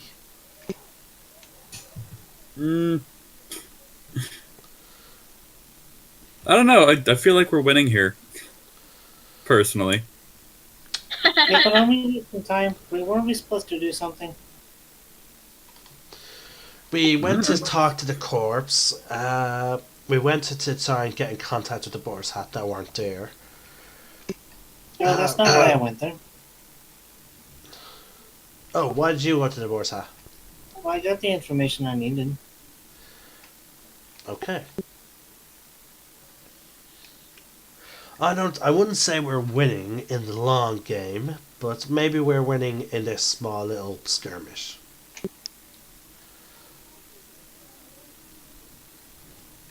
I mean, that's good enough for me. And don't worry, Elle, we'll get you out of here. I have perfect faith in you guys. Yay! And I'm glad. Because otherwise it'd be just kind of pointless if you didn't. It's at this point that Darren walks in. And he is pissed. Hey! And Elder wine. Darren walks right up and boom! Stomach punch. Yeah. As hard as he could at Al's stomach. And Okay, again, you're not wearing armor. Yeah, I'm down on my knees, puking my guts out.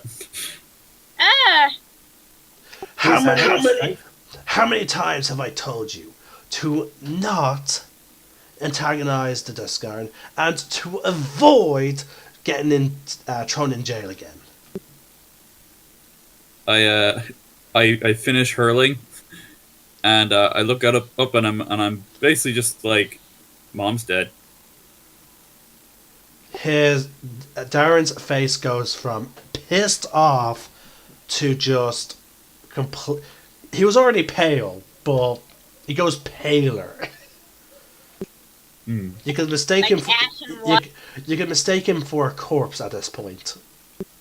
He begins to stagger back, and he actually he quickly grabs his katana and puts it against the ground to sort of steady himself. I don't get it. I say, sitting on the floor. You don't get out of it. What? One of the faceless men. He offered me a choice. Basically, don't go through with the trial, and do a favor for him.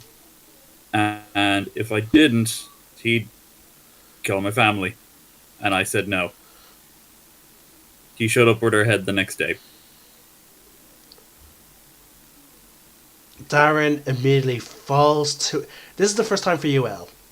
He immediately falls to his knees and begins crying. He begins also punching the ground. Just shouting, damn it. And after like 3 punches, his knuckles are very visibly bleeding. I try to stop him. Rana's face looks like very, very shocked, and he just kind of mutters something. Loyal also attempts to stop him. And so does Storm Warrior. What do you mean by faceless men? Dudes with the masks that don't have any faces. They were hired by the Dust Guard. That bullshit again. You're already proved false on that claim. Probably, but it's true.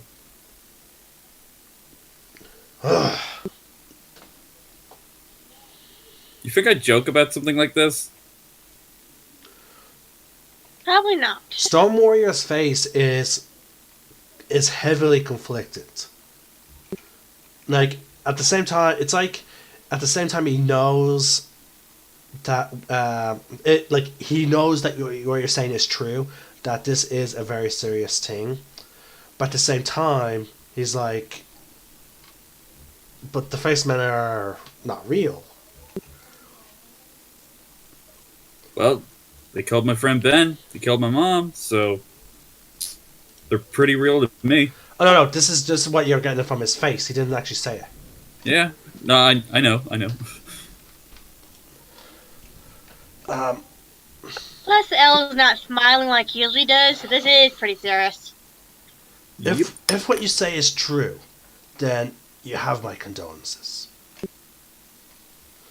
But you're just because they may be real does not mean that you are correct into assuming that the Dust Guards have anything to do with them.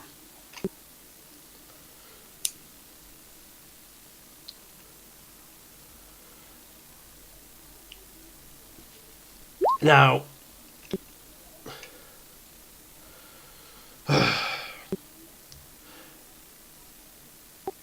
I believe you had a reason to call for Darren, I assume. What was it, little one? My name's Rana.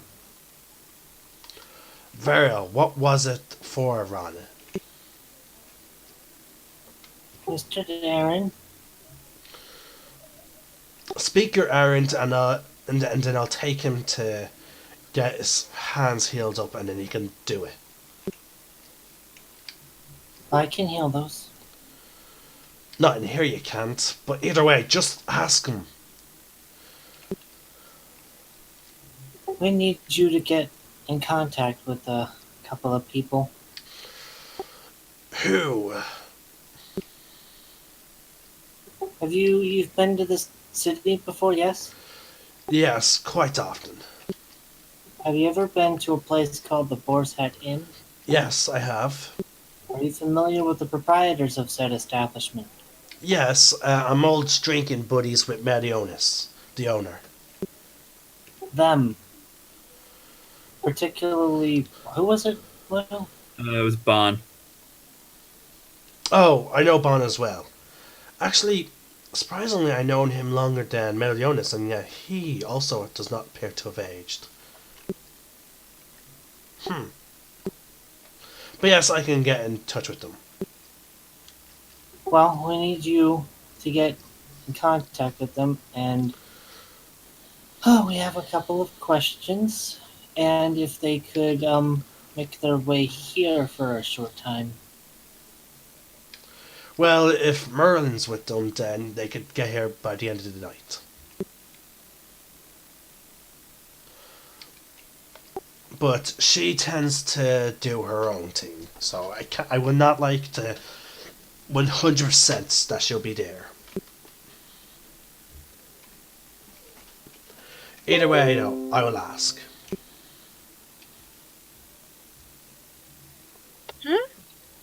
Hmm? Okay, sorry. Again, I got another OBS disconnect. Folks, I will have to do what I did last week. OBS keeps disconnecting from the stream. When it reconnects, you're going to be getting little snippets of the broadcast. This will be going directly up on YouTube as soon as we're done here. I do apologize for those of you that are attempting to watch this live, if there's any.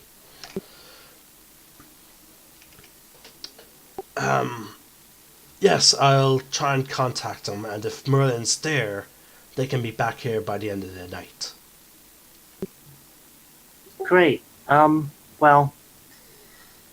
Actually, no, they can get here sooner, I suppose, but they would normally have to set up where their tavern's going to be for them to teleport back, so. But the point is, though, they'll be here within a day. Well, the sooner the better. I'm going to whisper into his ear. Basically, we can have them testify on his alibi, because he was nowhere near where this was supposed to happen at the time. So he was with them, so they can testify. Nice. Good thinking. And they're super powerful, I hear. Well, that's what Loyal tells me anyway. Oh, yes. So, if there's any trouble with these people who are trying to blame him, well, surely they can solve it. Again, I'll do what you ask. And Awesome. also, Give him a hug. Loyal, I want you right now to swear to me. And this is me officially asking you. I know we're both Lunarguard members, but I'm officially asking you to fulfill a job. If these faces met, he looks to the general, knowing his disbelief. If you ever come across the killers of my sister, you will kill them. Swear to me that you will take this job and fulfill it. Can I help? Yes, but I'm asking him. Because I know the type of tiefling he is. A good one? Darren just looks at you and is like, yes. And then, like, way to diffuse, like, a tense situation. Loyal walks forward.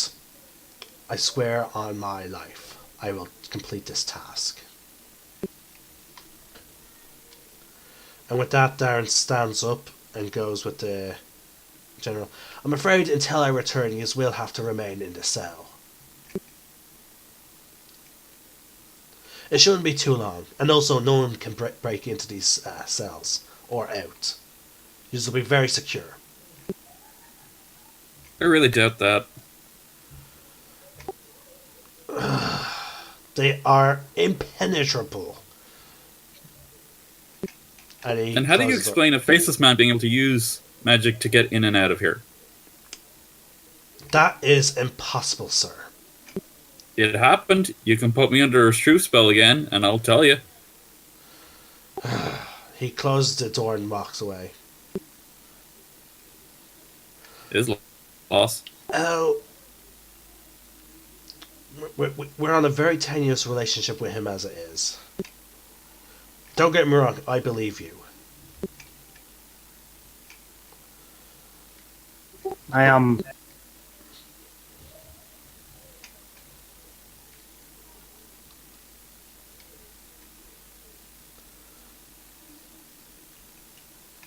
You what? You were saying something. Oh no, I stopped because you said or say something. I was just gonna float up to behind Darren and tell him, whisper into his ear so nobody else can hear.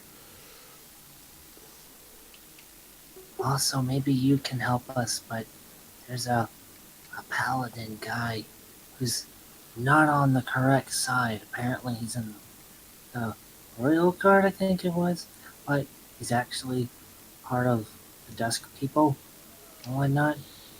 Maybe you can help with that. Oh, and after you get healed, maybe we could go over to our fort and discuss things further. Yes, maybe. He smiles, looking back at everyone as he's being escorted down to a healer. I did say I can heal him. Yeah, but Storm Warrior believes that you may want to spend some more time with what's it called, Elle. Yeah, probably.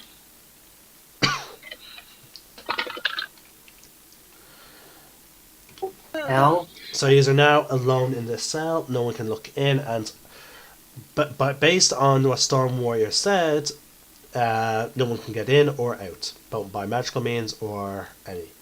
But Elle also contradicted that statement. Elle? Yep. I say, just kind of like standing there, hands on hips. How much about magic do you know?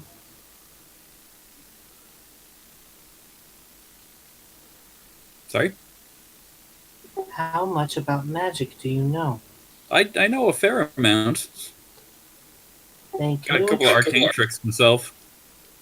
Then can you explain your basis as to why you would say that somebody is able to bypass the security here? Because one of the faceless men came here. Yeah, but how? I can't explain it, but it happened. Like he merged through the floor and junk.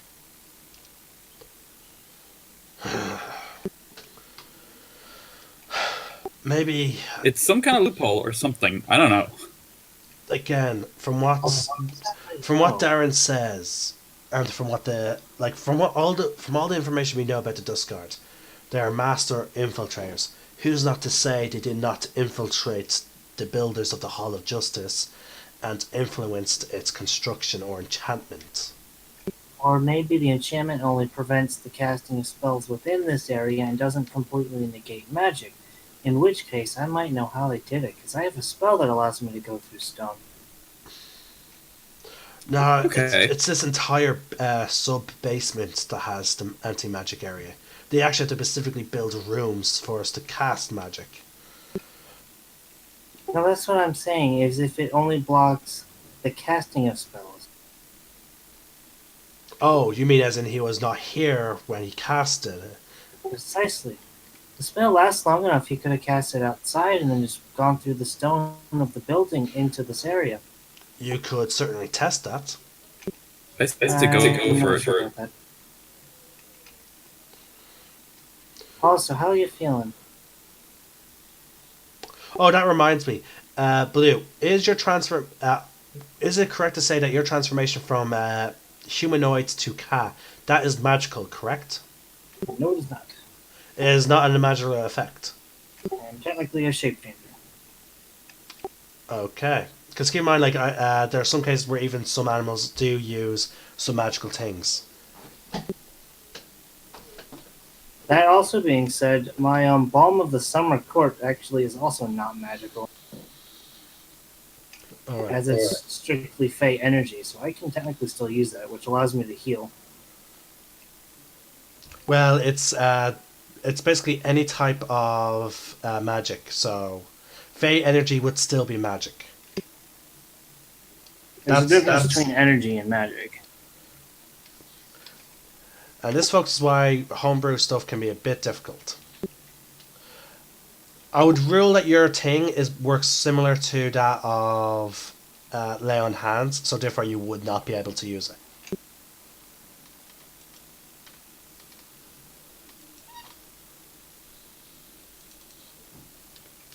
Anyway, It is not considered magic, according to the description.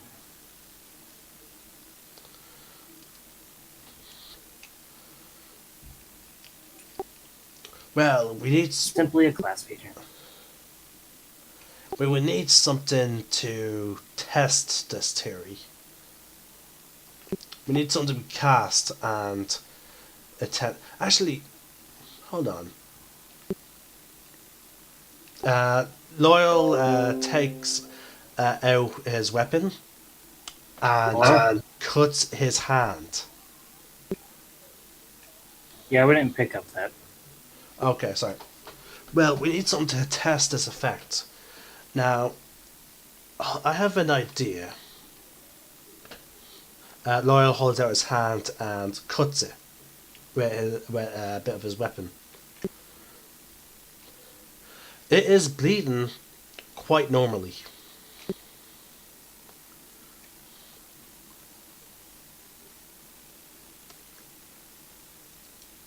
So, you want me to try and heal that? No, this was from my own suspicion. You see, because of my patron and my connection to my patron, I noticed a slight change in my body. And normally, I don't bleed. I would have assumed that to be an actual physical change. Well, it seems that while in this area, I'm just a normal tiefling.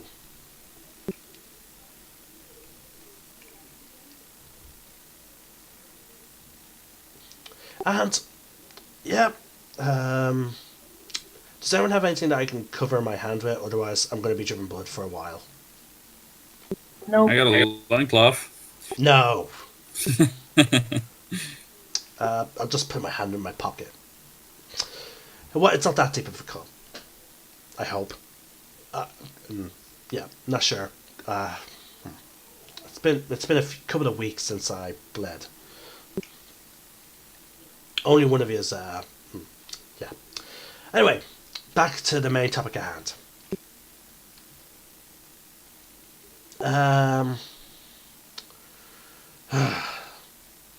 Also, just to clear point out, if the Zentarum knew of a way of, if such an easy task of casting a spell before entering was a thing, I'm fairly certain that the Zentarum would have picked up on it.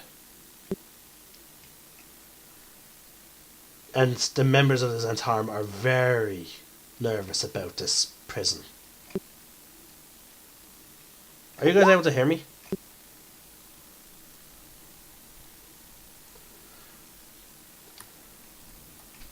Hello?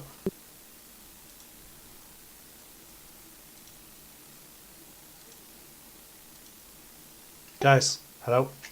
I can hear you. Okay, see, when I ask can you hear me, I would like a confirmation from someone. Yeah, I answered the first time, but you didn't hear me there. Okay. I'm having some internet issues. Once again, OBS keeps disconnecting. So, where should we go from here after the boar's hats? If we can get the 7 deadly sins to testify, I think we would have enough to get everything sorted. We can move the time up. Yeah, we would. That would also. That would, and that also could possibly make the Dustguard a bit uncomfortable, because I'm sure they'll be thinking, "Wait, why are they moving up the trial?"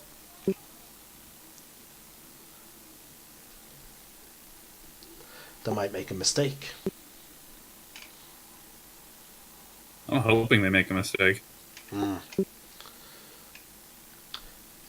Shortly after, the door opens up and you see once again the Goliath and Starren.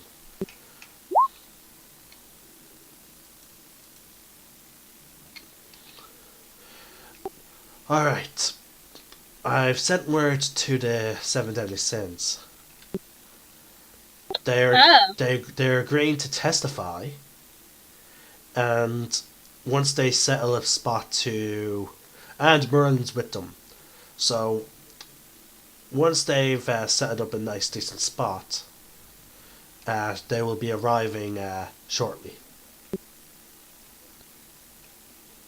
Great, we can go hang in the fort till then. Yes, maybe. Maybe. I'll stay here. That's cool. I can hang out here. We will get you out of here. Yeah, I can't help over in here.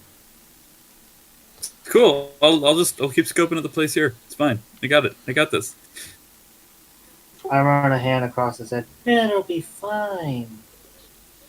You'll be out soon and we can have fun. Loyal and Darren walk out. I followed him.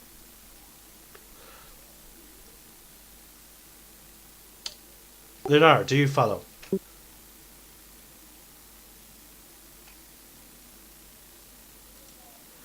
Okay, I'm just going to assume she's following for now.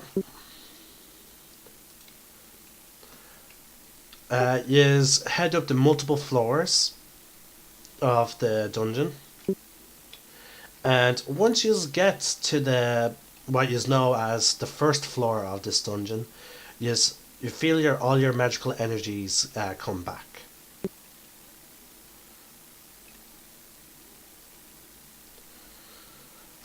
It's good to feel my power again.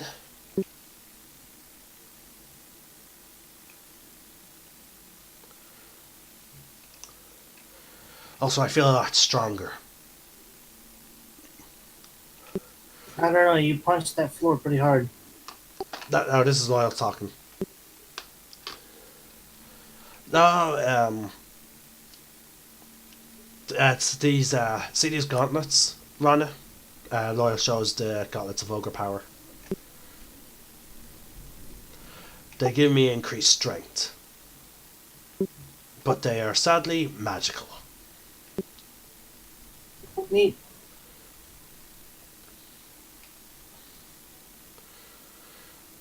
So, Storm Warriors. I said, since we're still technically going to be doing our investigation, I suppose you might as well accompany us to our fortress. Yeah, but I'd like to talk with Darren privately. Is it about the investigation? Not really.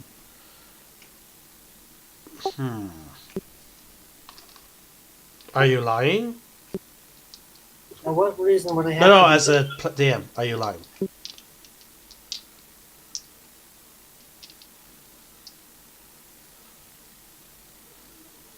No. Okay. Alright, I'm just going to roll an insight check.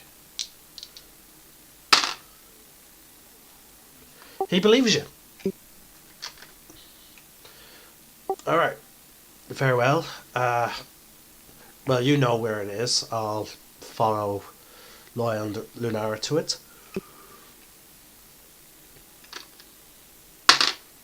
No, I meant once we get to the fort, kind of our house. Oh, yes. Sorry.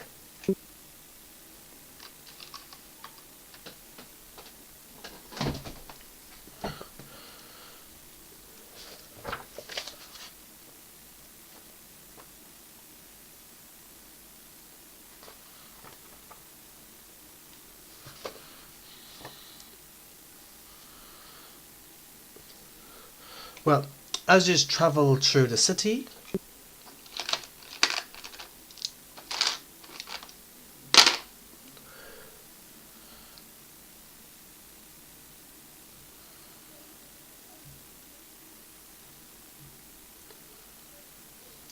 you see a bunch of rough-looking figures helping. How should I put it? A merchant fix his wagon. They seem quite strange. They're not exactly orcs, but there's something definitely off about them. Orcs? Nope, they're not orcs. But from their physique, you could mistake them as orcs.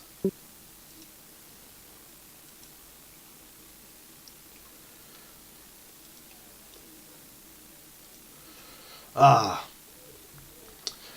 No need to worry.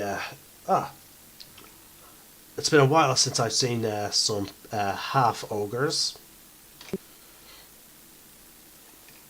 Very nice labour for stuff like this, but very Fantastic. but very difficult to control. Mind you, not as difficult as ogres. Despite Are they considered citizens? no, they're partially considered minus beasts. They're considered no different than ogres. Okay, good. But again, as I said, they can be difficult to control, which is why most don't really use them. Because if they, go berserk, then that's it.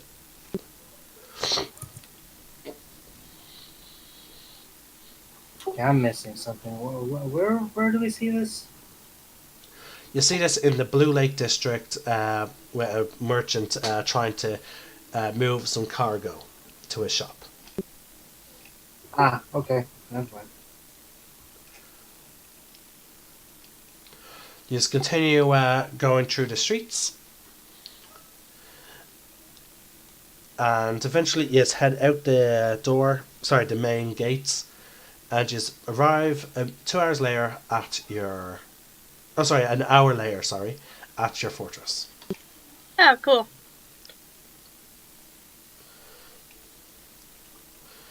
Ah, I see you took my advice of setting up outposts to heart. Well, where we normally hang isn't here, so might as well. Yes, yes. And it looks like it's took some of your own little tastes into some of this stuff that was done with the main fortress up in Grimgrasp. I shrug. I just don't like the city that much. Mm, mm. True. You do strike me as more of an outdoorsy type. It's a bit crowded. Let's head inside. Where are you heading to? Mm, A inner room where we can all have a conversation privately just amongst our group. Okay. Yeah. Storm Warrior waits outside a door, but he allows you to have your privacy. The door, Loa closes the doors, and he walks over. He's as far away from the door as you can, so he's pretty confident he cannot be heard. I ignore the cat form. Loyal telepathically says, "So, what's this thing you want to speak privately about?" Looking a tad miffed, I say to everybody, well, I hoped he would bugger off so we wouldn't have to do this. But, Loyal, would you mind telling Darren here what you have planned with your, group? Ah, yes. Darren, as you know, I have connections with the Zentarum, and I've already arranged so that Elle will not be found guilty. It cost us some money, and it means that Elle does have to be on the same. Basically, he has to have the same position as I am within the group. Quite a lot of money so far as I know. It was 20,000 gold. Darren just goes wide-eyed. Oh, wow. Well, depending on what they have planned, I suppose that could make sense. It's still a lot of money. And it is a big murder trial with an official guild being the culprit, well, suspect. I can't say I'm happy with him getting closer to the Zentarum, but ugh. If it means he's alive to take revenge for his mother and my sister, I suppose I can't be too critical. Yeah, perhaps Yep. not, but if my plan here with the sins works out, then we will not have needed them. But it has already been paid for. Who knows what they need 20k for some sort of magic thing for. And amongst my travels, they don't exactly have a fantastic reputation, so. Yes, they don't. Their public image are mercenaries who will do pretty much any type of job. They're not ashamed to broadcast it. But from my years of experience, I've discovered that they do dabble in black markets and assassinations and spy. But the only reason why the other factions tolerate the Zentarim's influence, it seems to be just the fact that the Zentarum, like the others, do not enjoy chaos. My point still remains, what are they going to do if we render them useless? I don't What if this know. plan works? Well, basically, the way I see it is maybe they're gonna do something with the jury to guarantee the verdict. Maybe I don't know. You've already paid them. I don't know why they asked up front, but you've already paid them. What, can they give you a refund or something? Or does it work like that? Generally, no. Once a deal has been struck, you generally have to follow through. Now, if I was a higher ranking member, then maybe I could get away with it, but no. When it comes to agents, technically, I'm at the bottom of the totem pole. No. Well, this is fantastic. Hey, who knows if we pull this off? Sorry, if we continue to grow, maybe me and Elle get promotions, and then we could have a little bit more leeway.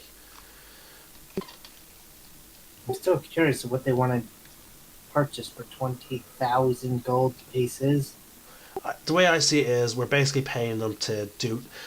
It seems like we may be paying for a rare magic. We are paying for also a rare magical item, but maybe it's also to do with them having to do for them having to spend money to do what they need to do.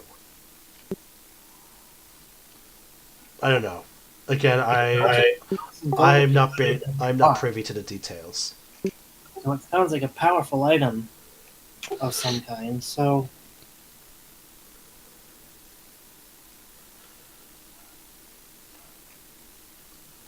Well, who knows? It might be worth to have.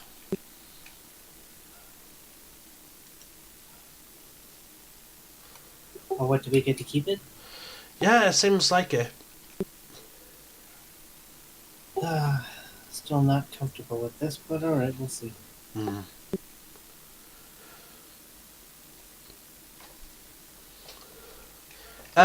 At this point, Darren's looks around. Oh, I'm actually just getting a message from Merlin. They are in Neverwinter. We can meet them at the in the Tower District, in the House of Teleportation. Sounds good. Should we head there at once then? Yes. Because again, if they basically we can move the trial up then, since they've already agreed. So we need someone to go meet them, and then someone to go inform the king. We would like the trial to be moved up. Well, once we meet them, we can ask them about the whole event.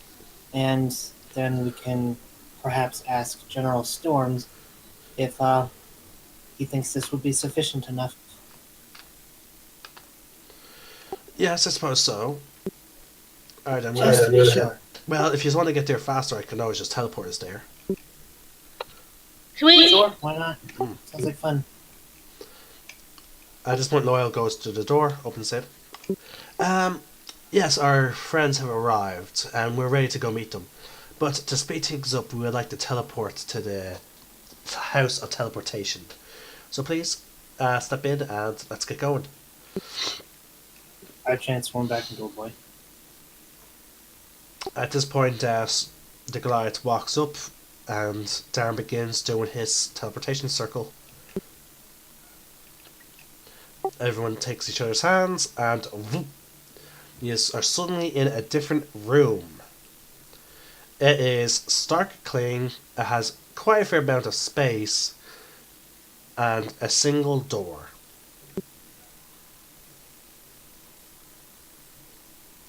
Well, here we are. This is one of the receiving teleportation circles. He walks over and opens the door. And it leads to a hallway, and you see many other doors of similar design. And you can only assume that behind each door is a similar room with a similar circle, all acting as receivers for teleportation towards Neverwinter.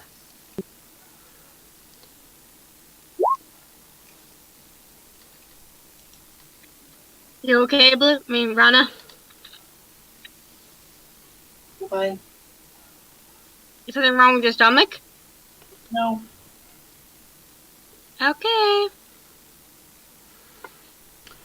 In this hall, you also see many guards walking up and down the hall. Considering it allows entry to the city, bypassing the city walls, just can imagine this is just to make sure that no one is sending in soldiers or whatever. Mm-hmm. One such guard approaches the group. He stops and turns around once he sees that general. Well then, let's go find your friends. I imagine they're at the bottom floor, leading outside. Alright then, lead the way. Darren and the general begin walking forward. They're talking just general stuff.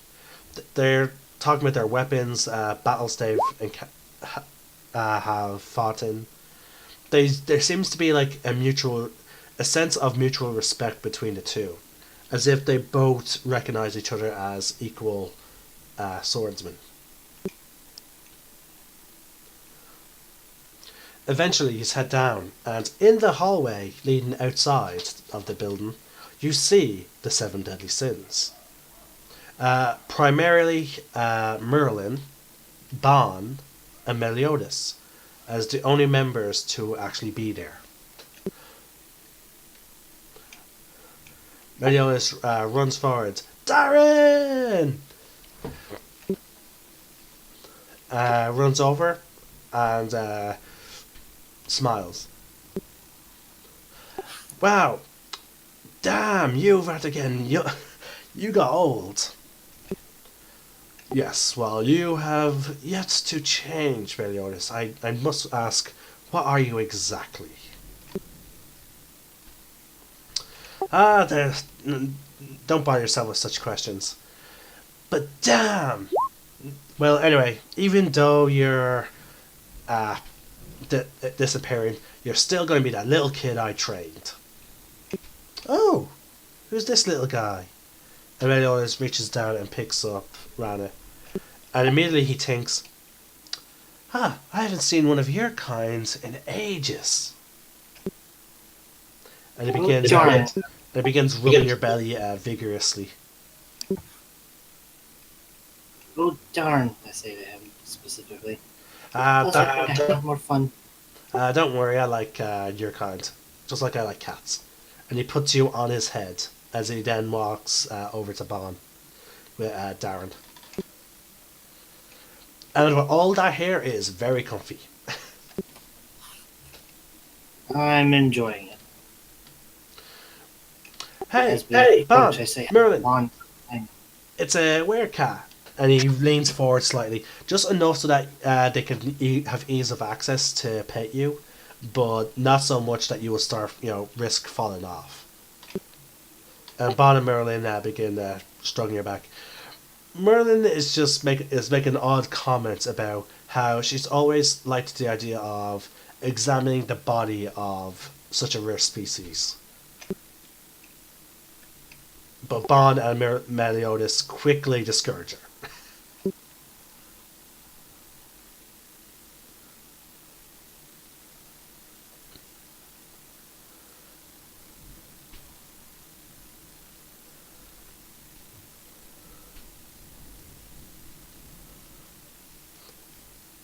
Sorry, folks, for this delay, but Rana is typing.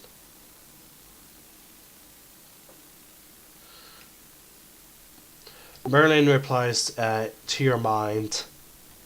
Oh, when I say examination, I mean dissection. Oh, and no thanks. Anyway, they begin talking aloud. You said you wanted us to testify on Elle's behalf? Apparently, like that it's something to do with murder. Like, we heard rumours that a merchant was killed, but that was about it. Well, apparently you guys saw him and know his whereabouts and can testify to his alibi at the time of which it was supposed to have occurred. Well, alright. Yeah, we'll testify. Just let us know when the court date is up.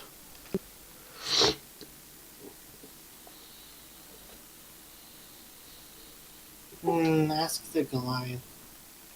Well, the king has delayed it for 3 days, but it can be moved forward when the investigation is considered done, if it's done prematurely. I ask Loyal and the Goliath at the same time, do you think we have enough?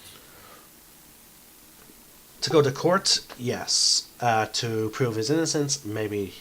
It's hard to say. I feel like we don't have enough Well, evidence. whereabouts can we get more evidence, Lunara? I don't know.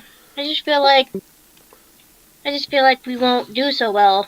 The two eyewitnesses stated that like described in clear L, but we also have eyewitnesses to prove his alibi, and we have L's confession under a zone of truth. Oh, So there's equal evidence pointing that he's guilty and innocent.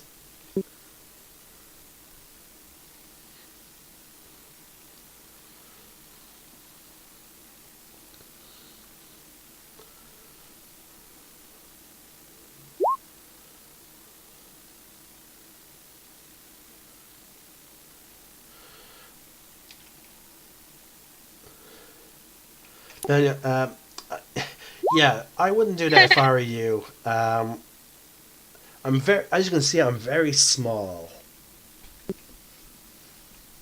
Well, so am I.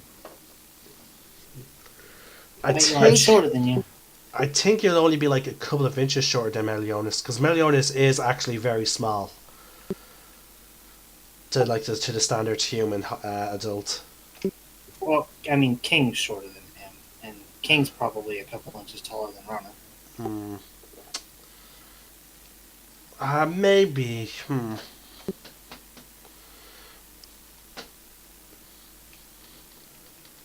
I put Meliodas at about 4.5.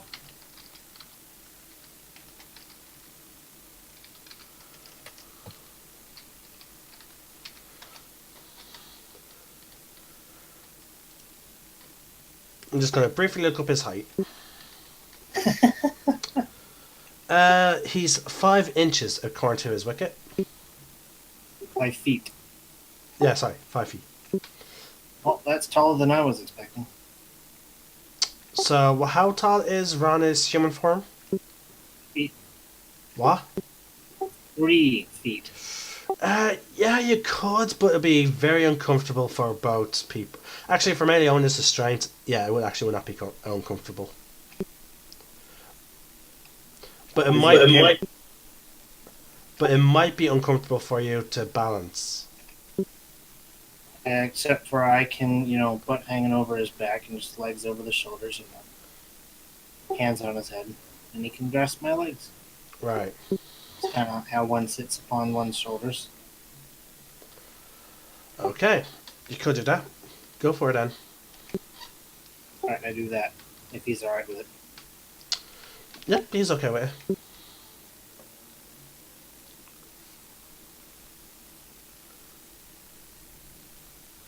Alright, you shift and you're now being held in place by Meliodas gripping your ankles and your legs, and you hold on to his head.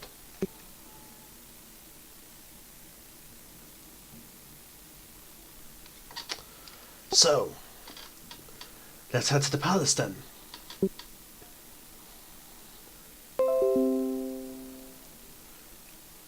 Unfortunate your character's current position, eh?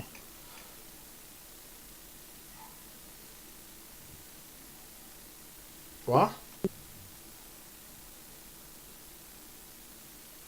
Oh, are you back? Yeah, I keep, as I said, something's happening with my thing.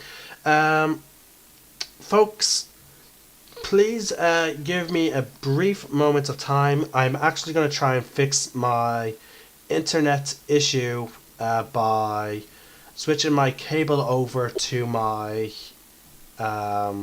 computer. So that would be I will not be using Wi-Fi. I'll be using direct connection.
Freaking out that I can't do anything to like help. Alright, folks, we are back. It's very frustrating. It's also frustrating I switching bet. the cable in. But okay. It's also frustrating to switch that cable around, guys, but I did it. Alright, so the party is being led to the castle. People stop and stare as they notice the tree of the seven sins. Sorry, tree of the seven following. Some people run over and ask for autographs. And a boy riding on the shoulders of one of the smaller ones. Yes, some children run over and begin asking, could they get a ride? Meredith replies, I'm afraid not. You see, we have to go do something extremely important. And I'm a friend. So, maybe the next time we're back. By the way, before we headed off, I wanted to ask everybody if they had any other ideas, because I'm out of ideas at this point. Any other ideas of collecting any more information or evidence whatsoever? Now's your chance. What if we ask the merchant's daughter? I forget if we questioned her. We did not. Let's do that. I don't think she was there at the time. So I know, but maybe she'll have something. Well, we need to find true and irrefutable evidence. And according to the flower, she was not there, so she wouldn't have any information to testify on the innocence or guilt thereof. Mm. He is correct. Fine. Yeah, I'm out of ideas then. That's why I was out of ideas. And I also was thinking possibly just to check, see what else was stolen. Actually, no, wait, didn't we do that? Because I You mentioned already did. Yeah, and we confirmed that Elle did not have any of the items in question. Mm-hmm. And Storm Warrior already advised that that will be brought up, and again, like they basically will be pointed out that he may have already used said items or gotten rid of them. Yeah, it's still a point Like to make. Storm Warrior is like, despite him being there to sort of like scrutinize everything he's find, he is also advising you on current courses of how is might be countered. Certainly. Yeah, he's basically trying to operate as much of bipartisan as he can. But I already knew that. It was like a weak point, but still, like, it's worth checking at least, you know? I mean, from what I could tell, most of the things were potions, which easily could have been consumed, or even if they weren't, they could have been sold. But still, it's worth it, I guess. Mm-hmm.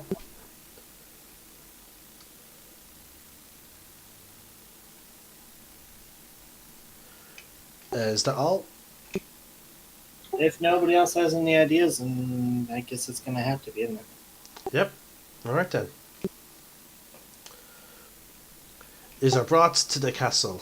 People freaking out, watching as they see their famous heroes welcome with the newly formed Lunarguard.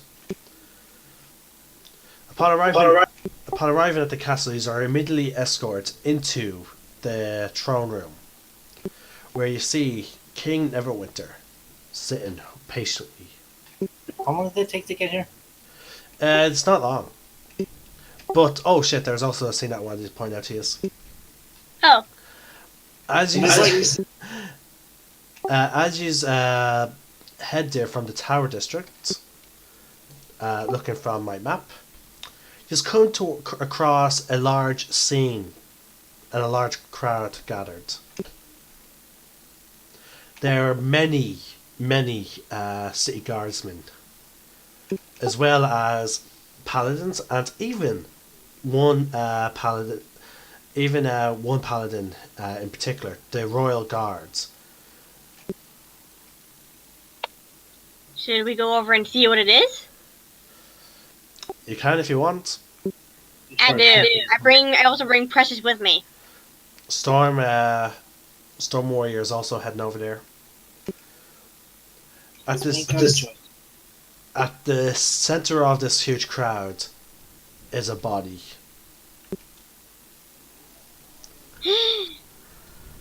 You recognize the person lying dead on the ground.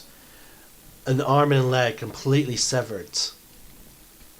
And blood pooling from his chest. The blood is an extremely dark shade of red. Clearly he's been there for a long, long time. So he's clearly dead? Yep. It is the paladin that was involved in the interrogation of Elle. Oh, God. I run back to tell you guys. Oh, no, Loyal. I said Loyal walked up. I don't know about the rest of us. I did not hear that. At that point, we all already won. Yeah. Oh, I look to General Storm with a look of, if that doesn't confirm it, then what more evidence do you need? He walks forward. What happened? Melvrom Swiftmore looks to the general. It seems he died in the line of duty.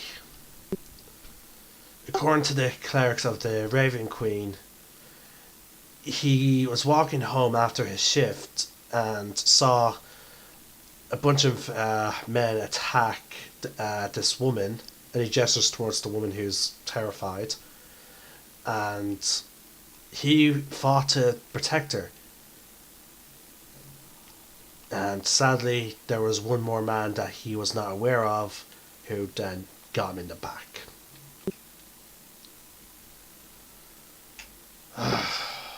It's a sad day. You know the tradition will be followed. I decided to stay here with some of my assistants so that we can make sure no one disturbs the body. But the town guard will honour the tradition of one of their own dying, and I will also honour the tradition. So once they're back to secure the body, I'll be heading off to change. I suggest you may want to stop by your room inside the castle to put on the appropriate attire. Yes, old friend, I will. But at least he died defending the innocent. I would like to talk to the woman myself. Understandable. Storm Warrior, some of you were able to hear that conversation, but he goes out of reach when he approaches the woman. Even with a 21 passive? 21 passive. Yeah, you can make out a few faint words. He's seriously just honestly questioning her. She is distraught. Like, from what you can hear, she is mostly crying. Like, it's hard to understand her particularly, with just using your passive. And she's just talking about how she doesn't even know this guy's name. Like, she always thought the city guard were sometimes useless and all that, like, but her fate in the city guard have been slightly redeemed. But she's terrified. She lost some of her money and the like. So standard procedure. Yeah. Storm Warrior approaches. Right. Let us head off.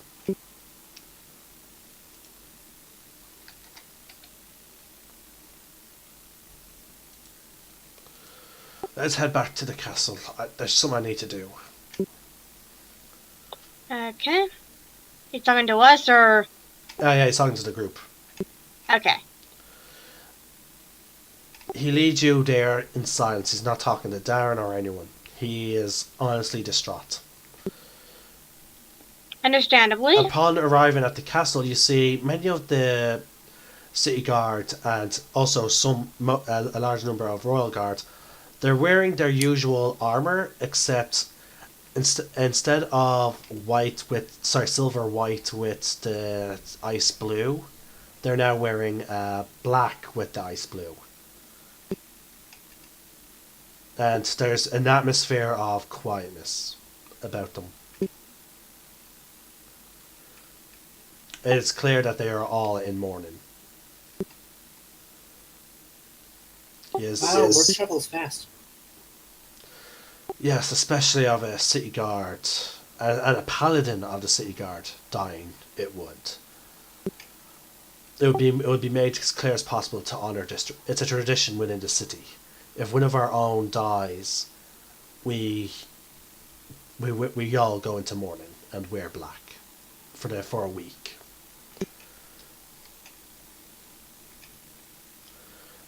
I'll leave you alone in the throne room while I also honor this tradition. For I was once a city guard before I became the general. I'll leave you in the trusty hands of Sebastian. And at this point, Sebastian steps out from seemingly nowhere. Yes, please follow me. The king, I do have to say though, the king was not expecting you so soon. I bet not. Is your investigation going well? He's talking as he's walking with us. Well enough, I suppose. Ah, so are you here to move the day forward?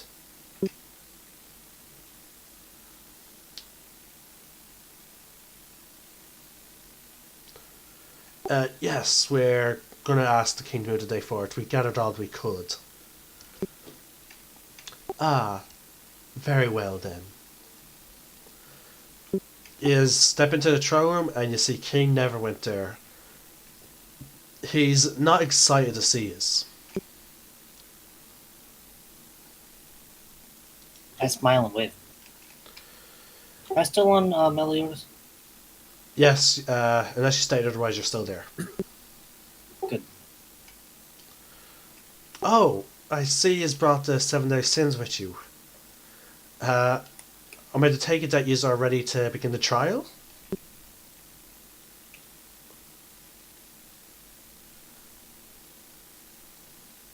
Anyone going to say anything? Barnum is leaving this alone. My bad. Pardon, Blue? Rana's leaving that to Loyal. Right. Yes, we're ready to move with the trial. Mm-hmm. Very well then. I'll assemble the jury and also gather as many witnesses. Now, before the trial begins, I should notify you that Elle will be given one last chance to decide: does he want trial or would he like a trial by combat, and let the gods decide. You may wait over there until then. And he gestures for a bunch of seats. Nora walks over and takes them. Switching over to Elle. No need for a whisper for this bit. Meanwhile, in the Hall of Justice. I tried avoiding saying that. Oh, you know one of us is going to. Yeah, I know. God damn it, wizards. You knew one of the writers and creators of Neverwinter. One of them must have been a DC fan. Probs. Okay. Elle. Your Yes, cell sir. door opens and you see several armed guards. Sup, you boys all hear from me? Yes. You're in the 3rd level, which means you must be taken seriously. Oh, you're the guys are the first people to take me seriously. They step in, they shackle your hands, and they unshackle you from the wall. Dude, like, hey, I'm examining each of their eyes as they like pass by for the dude that like All looked for right, my answer. give me a dual check of perception and intelligence. Right, just give me a second. So The third roll of the game, 3 hours in. yeah. And perception and intelligence. You can quite easily see all their eyes, but you can't even remember the eyes from before. Okay. Wasn't it like a day or two ago? That's why intelligence check to see if I can recall it. The DC was low. But again, he was trying to remember a very specific part, so it was low for what he was trying to remember. Knew I should have poked him in the eye. You couldn't, sadly, with the chain to the wall. You can only get about halfway to the door. Still should have tried. Okay. You are brought throughout the city. There are 10 guards. At one point, you hear a message go off in your head. And it says, "Do not worry. The family looks after its own." I never do. You actually cannot reply. No, I know that. I'm just sort of mumbling it to myself.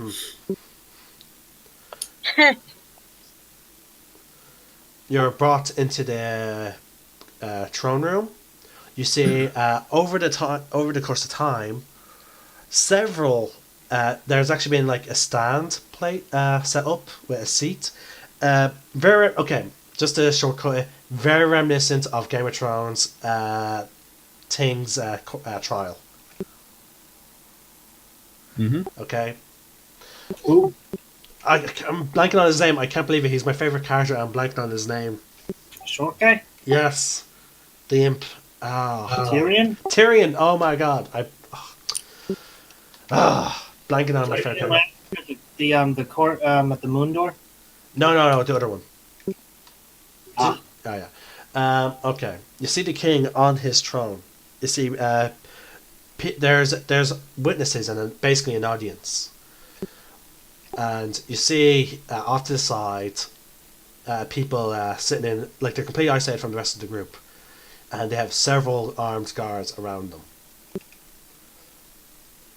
You're chained. Your handcuffs are chained to the stand, which you're expected to stand in. There's a stool for you to sit down in. The Lunarguard have also been isolated, as well as their witnesses.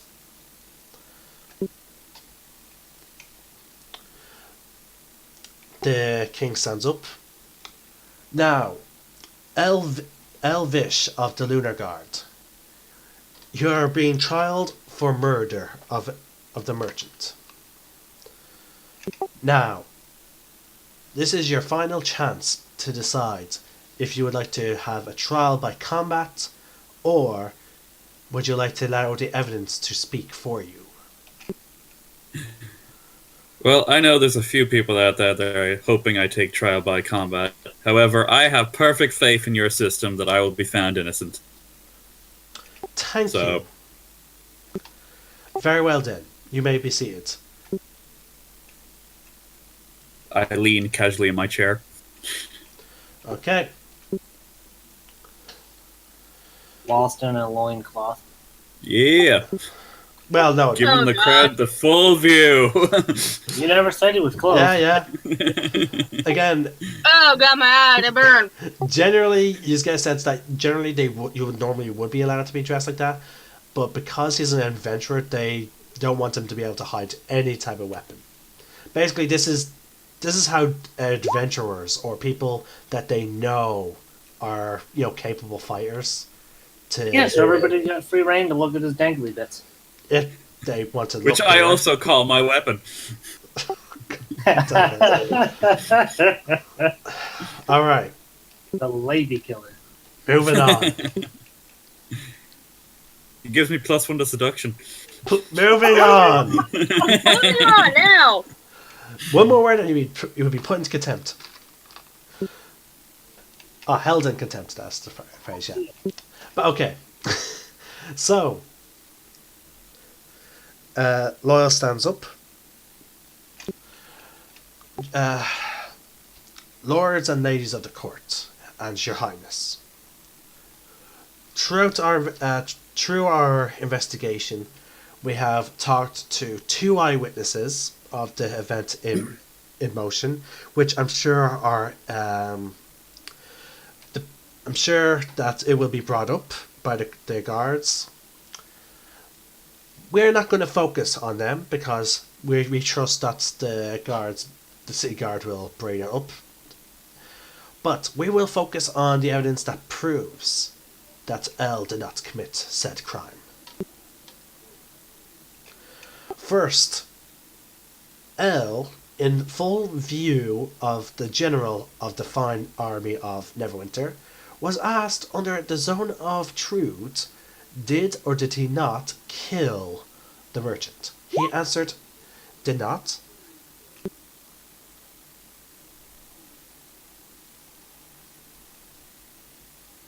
What? I don't fully understand what you were saying, Blue. Oh, okay, now I get it. Okay. Sorry, folks, I got distracted by what Blue had Rana doing. Okay, back into character. Yes, in full view of the general of the mighty army of Neverwinter, he answered that he did not kill said merchant, and the paladin who performed this such spell confirmed he did not. Now, sadly, this paladin cannot be with us here today, because, like so many of the honourable city guards of this noble and righteous city, he died protecting the innocent. So, I will just simply call Storm Warrior to confirm what his friend has said during that interrogation. Storm Warrior walks into the throne room wearing black. He stands in the stand next to L, and the king simply asks, do you confirm that during the interrogation, the paladin who used the zone of truth did confirm that L spoke the truth, that he did not kill the merchant? He did, Your Honor. He was a fine man, and I do believe he would not have lied if someone was telling the truth under the zone of truth. So, by his account, L was speaking the truth when he said he did not kill the merchant, which does contradict the eyewitness statement. There was no trick, according to the eyewitness statements, there was no form of trickery that L could have done to trick the zone of truth by telling the half-truth. And I'm sure the guards will bring up what exactly the 2 eyewitnesses have said. The king gestures his hand for the general to step off. Now, the other evidence we have is simply that at the time of the apparent murder, L was actually knocked unconscious by one ban of the 7 deadly sins, and which can be confirmed by Meliodas and Merlin, 2 other members of the sins. The 3 of them go up onto the stands. Is what he says true? Was L incapacitated during this event, and what led him to be incapacitated? Bond speaks up. Well, okay. I'm sure enough everyone knows my reputation of having some fun, and again, yes, tried to stop me, yes, can't. So, I do try and behave myself out of respect for Meliodas and Merlin. But again, if I want to have fun, I will have fun. And I do tend to get carried away. I will admit to that. Elle is like me. So, when the rest of the guys went to speak to you about this task, me and him sat at the boar's hat. We were bored fucking out of our mind. We didn't just want to get wasted. We needed entertainment. So I suggested a fun little game of hide and go punch. Where basically, I hide, he goes to find me, and he punches me as hard as he can. Okay, he found me, and he punched me. Wasn't that hard. You're a bit of a weakling, friend, buddy. Then, it was my turn. I punched him, he went unconscious. And also through the tavern tables and through the tavern wall, which I got an earful from Merlin for that. So he was unconscious, until the morning, when they all had to then have a fight with another member of the Lunarguard and get him then onto apparently a sky ship. I lost. I stopped paying attention. But yeah, he could have done it. Bon, as he said, is many things, but he does not lie, and I'm pretty sure we are under an enchantment while standing on the stand, so can be confirmed telling the truth. Now, if you want to take Bond's word, fine, because again, Bond's that type of person. But trust me, the captain of the Seven Sins, as well as my second Merlin, that we can confirm that Bond is telling the truth in this matter, and that he would not lie. And they three of them give a bad, well, the two of them give a bad, Bond doesn't.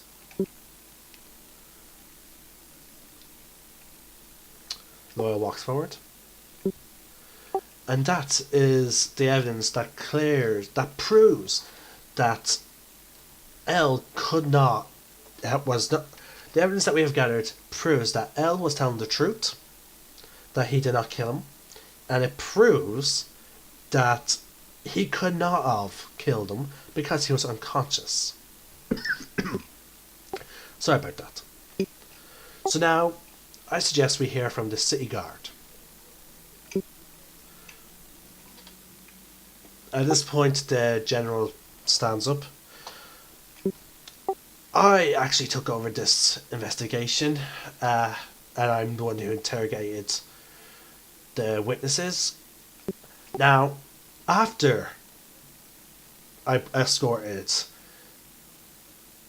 the Lunarguard to the scene of the crime, I've also got one of the druids that I trust to speak to the plant that the small, now cat-like person, who's now some strange reason playing with some string.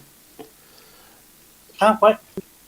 He spoke to a plant that is one of the witnesses, and he confirmed what my druids have also confirmed now, because that the murder was perfectly matching Elle's description, and also was wielding a weapon that I have never seen before except on one person, Elle. Elle Vish is the only person that I know of that uses such a weapon. Bring it out, and one of the guards rolls up a table, and you see the hidden dagger in plain view.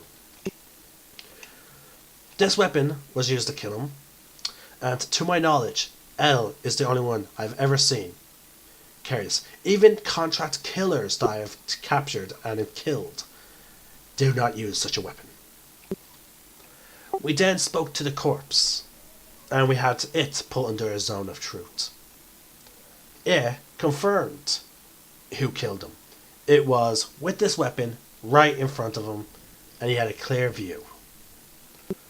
So, we have, as far as I can see it, we have two accounts that prove that he did not do it, and two accounts that prove he did do it. But I will bring up that, yes, Elle did say... Who did we lose there? Wrong button. Okay. We have two accounts that prove he did do it, and two accounts that prove he did not. But I would like the jury to keep in mind, and you, Your Highness, since again you often have the final say, which is your right as king, that just because a person believes they are telling the truth does not mean it is the truth. For all we know, maybe L was hired to kill someone, and as precaution in case he got caught, his memory was wiped. Maybe he did it of his own free will, and maybe. But then again, the same thing can be said, as I'm sure when L has his moment to speak, he'll bring up that if his mind was wiped, maybe he wasn't the one. Maybe someone was manipulating him to do it, and wiped his memory. Again, with that spell, we have no idea. All we know is that at the moment of that zone of truth, he said he did not kill him, and he answered truthfully. But the thing is that what L truly remembers? The king notices. Yes, little child, speak. Well, first I'm 200, but you can test for magical manipulation of him. Really? Magical tampering. You have wizards, yes? Yes, we have wizards. Examine him magically to determine whether or not magic was used to manipulate him in any way. In order either to change his memory to think that he didn't do this or whatever. Is such a means possible, General Storm Warrior? I do not know if it is entirely possible.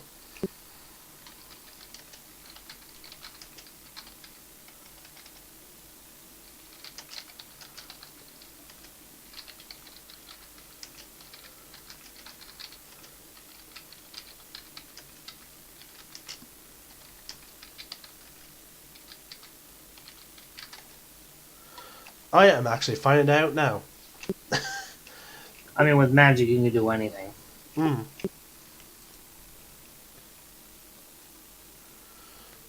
Game mechanic speaking, some combination of Arcana check usage, sense of magic, and the detect magic spell could probably give you a hint. Right. I'll have my court wizard examine him right now. He gestures, and the very same wizard that's been summoning your fortress, appears. And he begins examining L. Be gentle. Yeah. That's cocked. Okay. He looks back. I do not sense any type of magical energy emanating from his mind, but as I said, it's a delicate process, and I'm afraid if I had more time or more equipment, maybe it's so. But matters of memory and the mind is a delicate thing, Your Highness.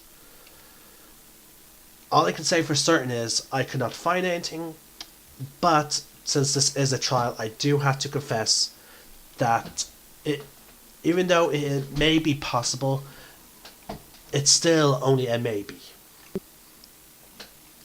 But as of now, I do not find anything in his mind that would suggest he was modified memory. But as I said, I could not successfully delve in. I'm afraid. I'm sorry. And he gives a quick bow and walks away.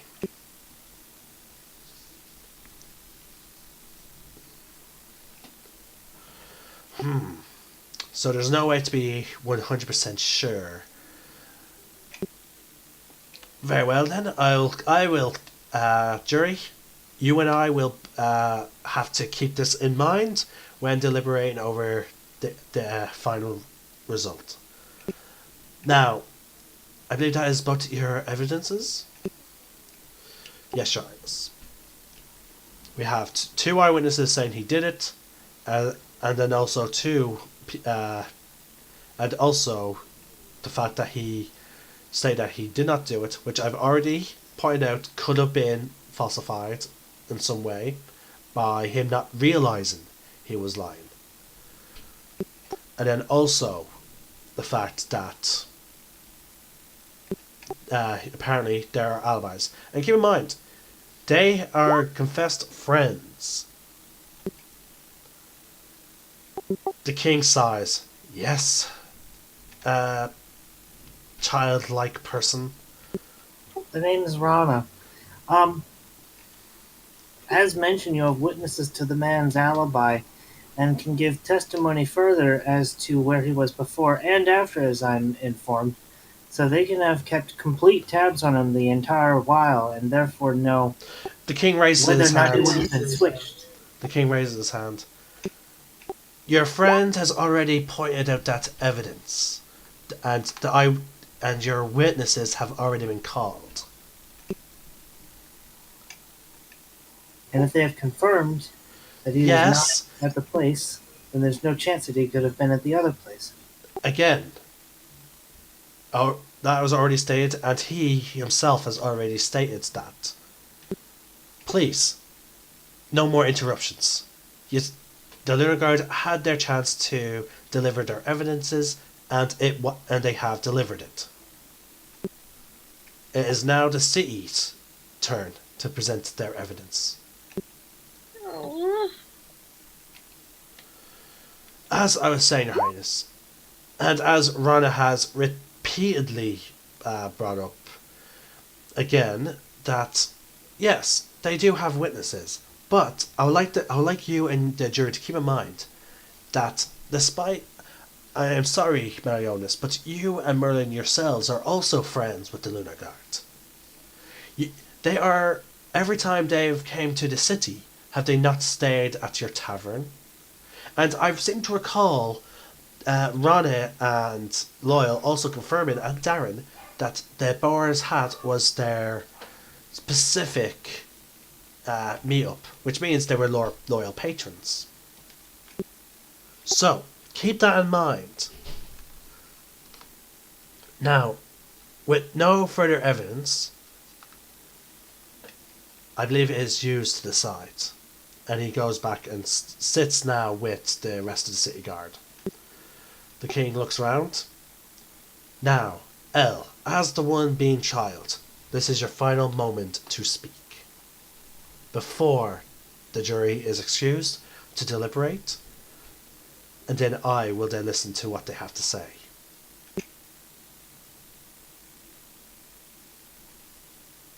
Do you have any final words to announce your innocence? Mark? Mark! Sorry, cut out for me. Alright, the king's saying, do you have any final words to declare your innocence before him and the jury decide?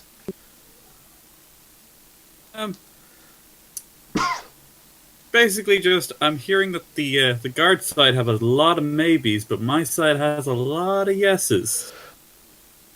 Just want to point that out there. Well, what you call maybes are That pure I didn't murder. eyewitness. Yes, I mean, you kind of go without saying, but I still want to place it there.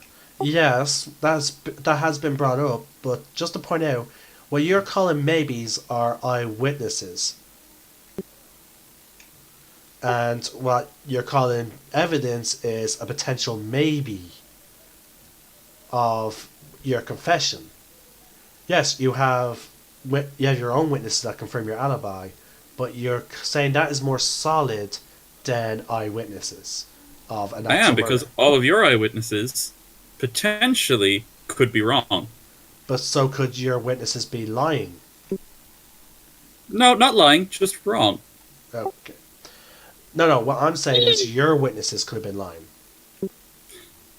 I mean, we're not talking about my witnesses here. I'm saying that your guys. I'm like, use the same logic again. You're like, no. All right. Well, if that's all you have left to say, then the jury, you're dismissed to decide. One of them stands up. We have We have been discussing it amongst ourselves, and we've all came to already an agreement.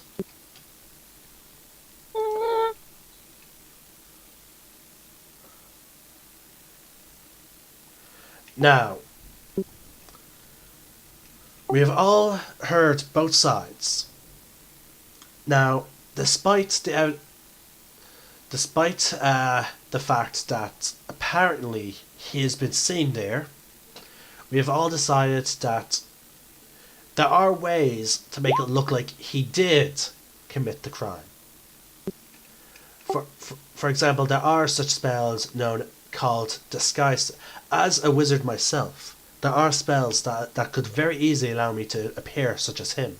For example, he touches his forehead, and he appears to be L. Now that I have seen L, I could technically appear as him. So, eyewitnesses' accounts could be in fact sloppy. So, we have all settled on declaring him innocent. Triple doubt. The king looks down. That is correct. And if it is a unanimous decision by you, who am I as king to ignore it? So, presented with the evidence, I will have to also agree that eyewitness accounts, as solid as they may be, can be in fact wrong in their perception, due to the fact there are such spells and means to appear as other people. Mind you though, I am also skeptical of the fact that there are spells that could make you believe that you were speaking the truth, Elle, and the fact that friends do sometimes lie, even if they don't normally lie, for their friends and dear ones. But, despite their skepticism on both sides, if the jury has found you innocent despite these skepticisms, I too will find you innocent. Wait. And that is my final verdict. People clap and they stand up and they begin leaving out, especially the courts. The general walks over as he unchains Elle. I'm sorry I had to push such a strong... I had to do my duty. I hope there's no hard feelings. Yeah, you're just doing your job, bro. It's okay. It's all good. Well, if you will come with me, I would like to return your belongings. This way, I had them brought to the castle, so that way you don't have to walk back through the sea like that. He leads the Lunarguard, for all those who were willing to follow, into a separate room. In the room is a chest. He opens it, and you see all your equipment. And he also places the hidden dagger next to it. That is a very odd weapon you have.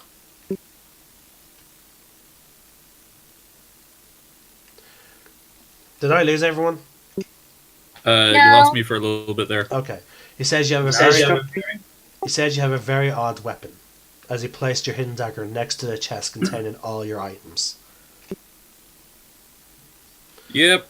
On top of it though, is something that you do not recognize. It is a different... There are two masks in the chest, one on top of the other. Mm. One mask is the mask with the smiley face that we all recognize. The second has horns and... Hold on, I'm going to try and get an image of it. Give me a sec, folks. Let's see here.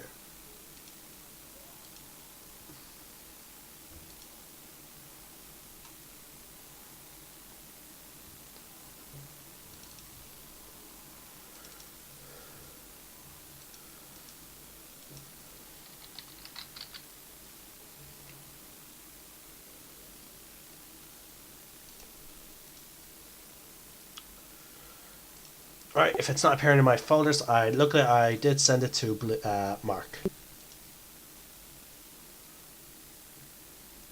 It's basically like a kabuki kind of mask thing. Neat.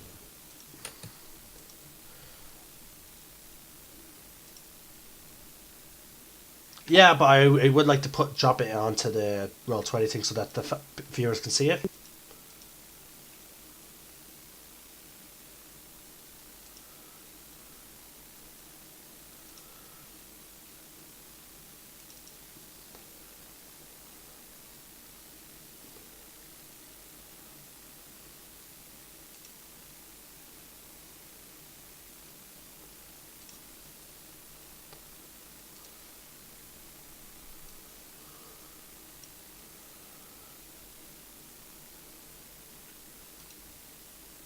Copy.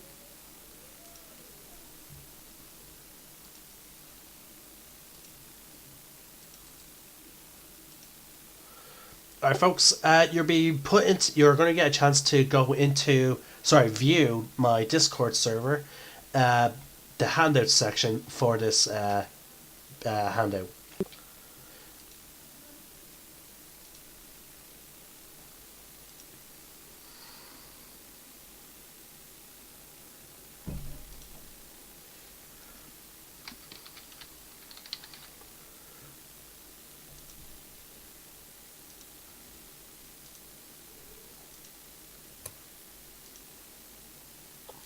Scary.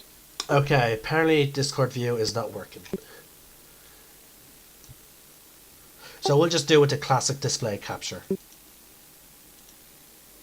Click on the image to enlarge it. There you go, folks. That is the mask of which is in the box.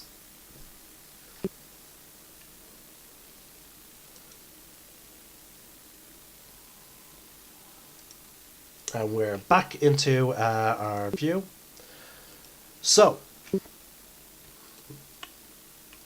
Loyal leans into L. I believe that must be the item that they want you to wear.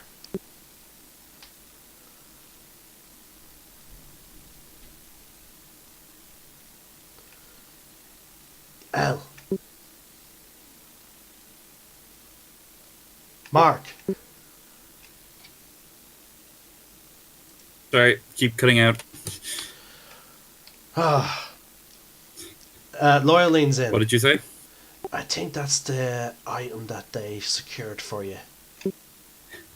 Yes, I figured that out. I'm not gonna put it on here. Right. Well, I believe we should leave you to get dressed back into your armor. I don't mind watching. I don't mind being watched. The general and Loyal step out. Does Lunara step out? Sure. Okay. It's now only Rana and Elle in that room. Ba-da-ba-ba. You're getting dressed. It's like reverse stripper. Yeah. Smiling broadly, Rana just sitting on sitting or floating, whatever, near you. It's like, so.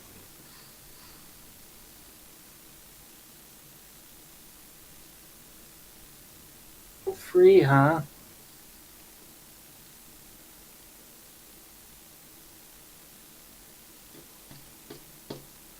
Mark. You keep cutting out. I'm really sorry. Yeah, that's why I'm trying not to put long pauses in what I say. Cause like you're possibly not you're gonna miss some of the stuff. So I know you like it's realistic, but don't put too many pauses.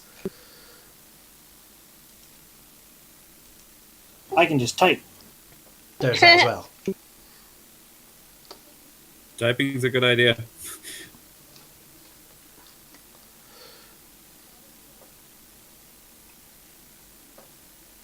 That is if you're paying attention to Roll20.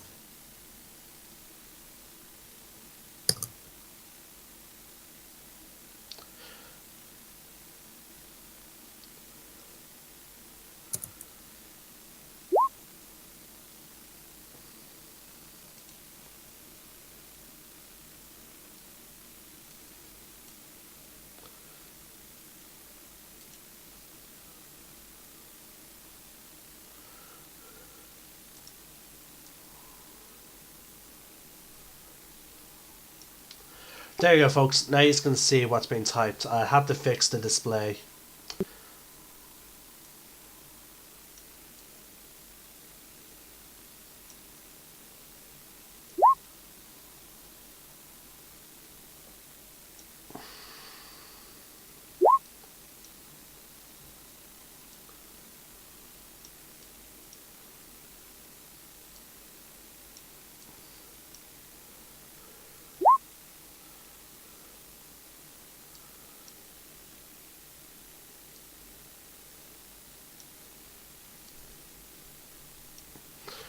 There you go, folks. You should be able to see what they're saying now.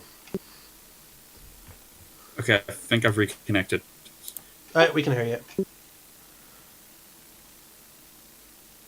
Cool. Awesome. Yeah? But can you hear us? So yeah, there isn't enough chairs in prison. What'd you say? There is not enough chairs.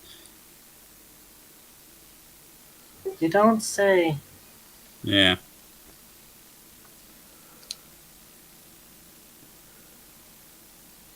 Yeah, I've been meaning to ask you. Oh yeah? What kind of stuff are you into? The stuff I what now?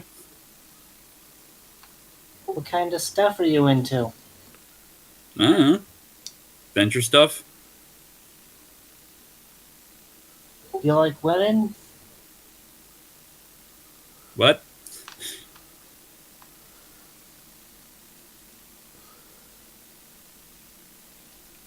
Do you like women?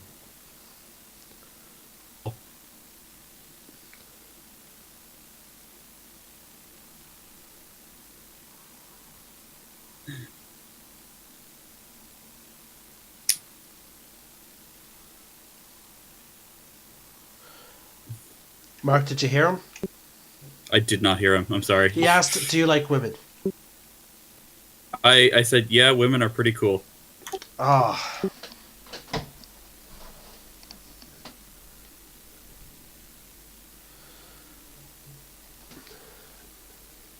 Only those?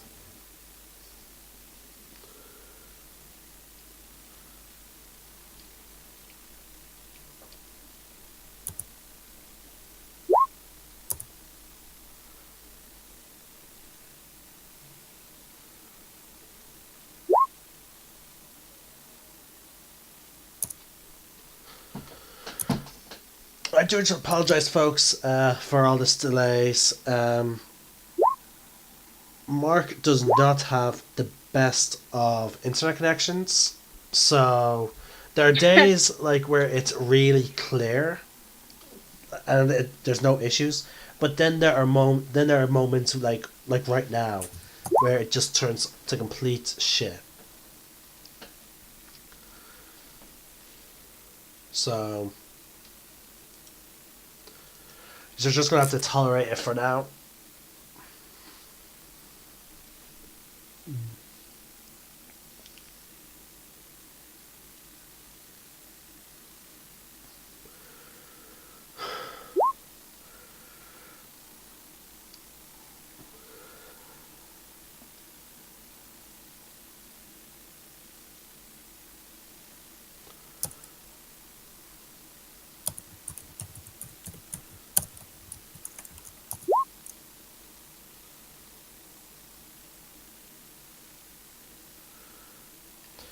Yes, you are, Mark.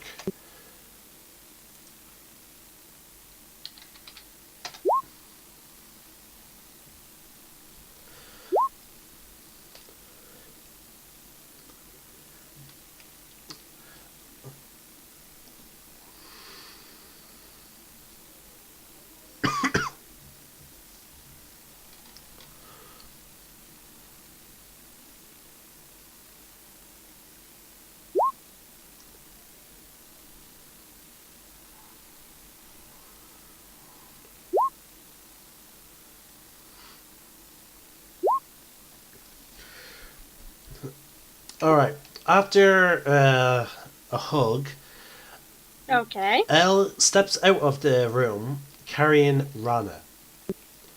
Who's still hugging him? Yes. Oh, isn't that cute? I wish I could take a picture of this. What's a picture? Painting. Well then, now that you've been cleared, Elle, why don't we not show you the property we've purchased while you were in jail? Cool. And grab some brews. Loyal begins walking. You just begin walking through the castle. You just take your time traveling to the fortress. Elle, well, actually, you've been listening in, so you know what the fortress looks like. We should invite the Sins over. Oh yes. Melonius, would you like to accompany us to the fortress to celebrate? No, we have to get back to the Boar's Hat. Aww. But I barely met you. Sorry. We have to. I don't leave Elizabeth alone. Fine. The Sins begin heading back to the Tower District as you guys go through the Blue District. So, now that Ella's out, what should we do now? We're heading back to the fortress. Party! You arrive at the fortress. There's We need a feast and a celebration. The servants are already quickly carrying out plate after plate of food and drink. Loyal pulls Elle away privately. Pulls who? I pull Elle away to speak with him privately. Okay. Mark, how well can you hear me? I can hear. I'll type. After that, like, robot talk, like you know, cutting it out, like. While you're doing that, I'm going to be right back. My food should be done. Which is actually also convenient because this is going to be a whisper.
Alright, Mark, since you can hear me sometimes, at the moment, since me and you have already discussed what will happen with this situation, will we skip over to the things that you say you should do?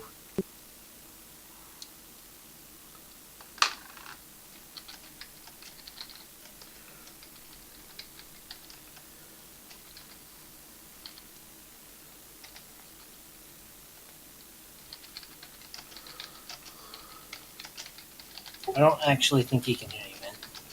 Mark! Emily, it's just his connection. Sorry.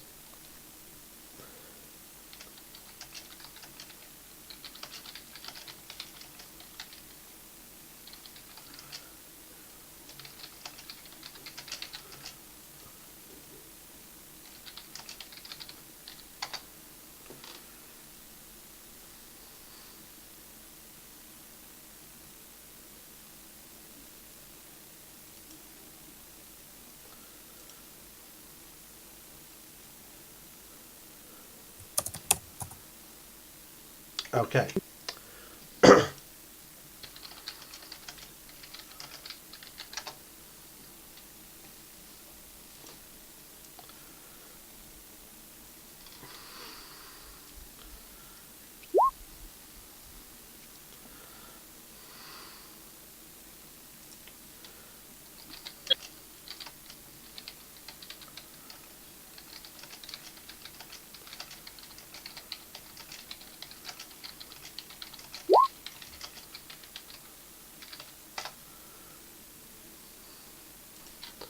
Okay.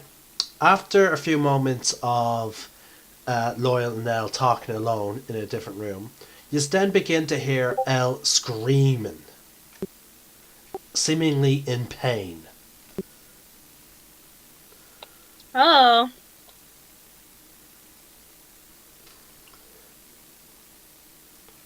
What do you do? I run to go see what happened. Okay, what about Rana? I also rush in, ready to heal. Okay. You just rush into the room and you see Loyal and Elle both there. Loyal, a couple of steps back away from Elle, you see Elle on his knees, screaming, while wearing the new mask that you've seen on the inside of the chest, on top of the rest of the stuff. What happened? I don't know. He put on the mask and then he started screaming in pain. I can't get off. After a few seconds of continuous screams, he lunges forwards, head down, and the mask begins to break and begin floating upwards. The little bits that break off from it float upwards. I used to spell magic before that. You can certainly try. Well, I cast it. Okay, cast it. At what level? Well, it's at the highest level that I can cast. Okay. It doesn't stop it. Ah, but if it's of higher level magic, I make an Arcana check.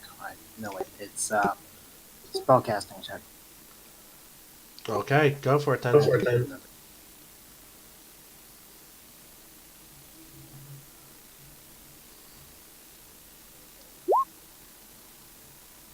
You.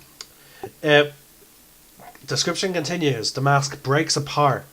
Bits of it floating off, continuously breaking until there's nothingness. The mask completely breaks apart in a similar fashion until nothing's left on Elle's face. Elle seems fine at this point. He has stopped screaming.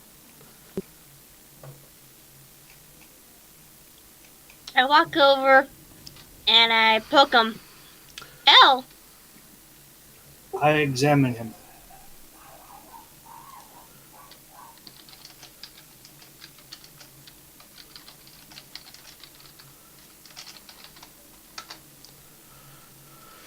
Jason?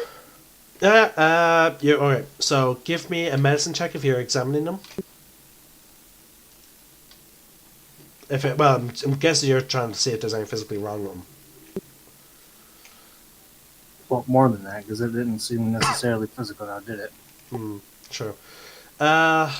Okay, give me medicine for his physical conditioning and an insight to see. Actually, maybe it should be more of your wisdom. Give me another wisdom check because you're going to try and use your magic to see if he physically. If he's okay inside.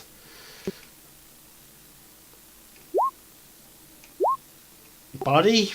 You're not too familiar with Elle. There's some scars. Everything seems okay. Internally, yeah, he seems about okay as well. Now, you're sure it could not have been a few moments ago. I sent the message to Mark.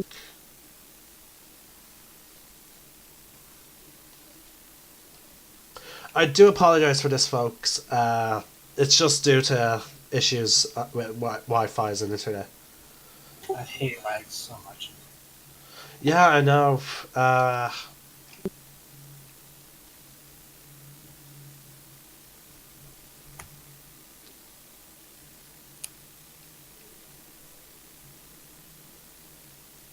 Okay, according to Mark, he's only getting bits and pieces of the scene.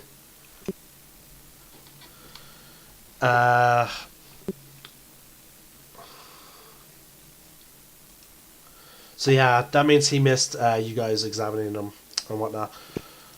We're at 3.5 hour mark. Oh, I heard him just there. Okay, cool. Awesome. Dude, Am you I need- alive? You are alive. Cool. Just to All say, good. though, you really need to look into getting new broadband. Yeah. We've had so many issues in the past with it, and we've switched so many times. It's just the area we're in.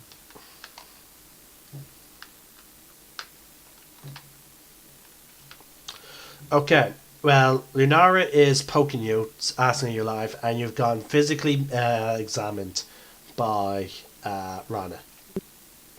Ow, can you hear me?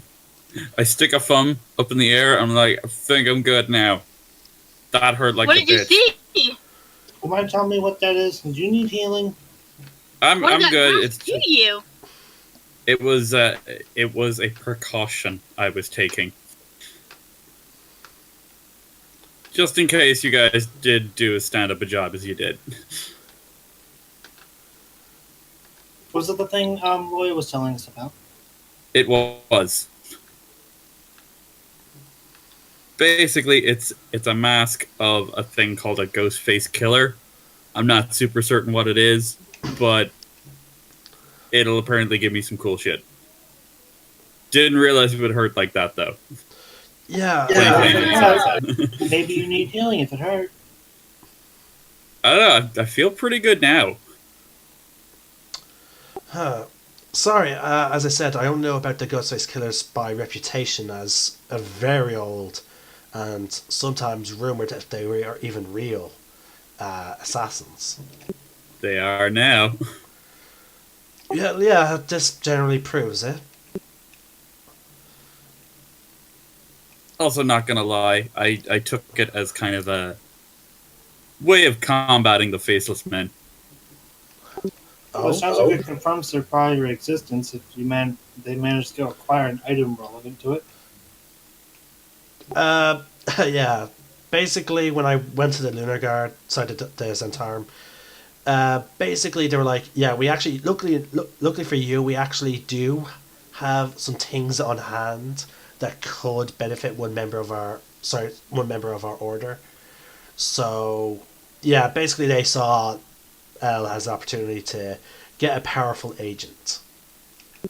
Yeah, they already had these things on hand. They were just looking for someone to willingly use them. Apparently, I'm sorry about not telling you this, Elle. Other people who put on that mask died. Oh. It's cool. He wants to live forever, am I right? I do. Ways around it. Joking. But hey, you're alive, so I suppose that's all that matters. And I'm not in prison. Yeah, what exactly happened from your point of view? Okay. Basically, I was in kind of like this weird, like, white sandy area or something like that. And I basically saw, like, this figure in the distance. And we had a little back and forth here and there. But over the course of our talking, he took on my face, but different, if that makes sense. Right. It was cool, though. And why did a mask break apart? Oh, apparently it's a part of me now. But it's not there. Yeah, because it's a part of me. It's all very spiritually and stuff. You'll understand.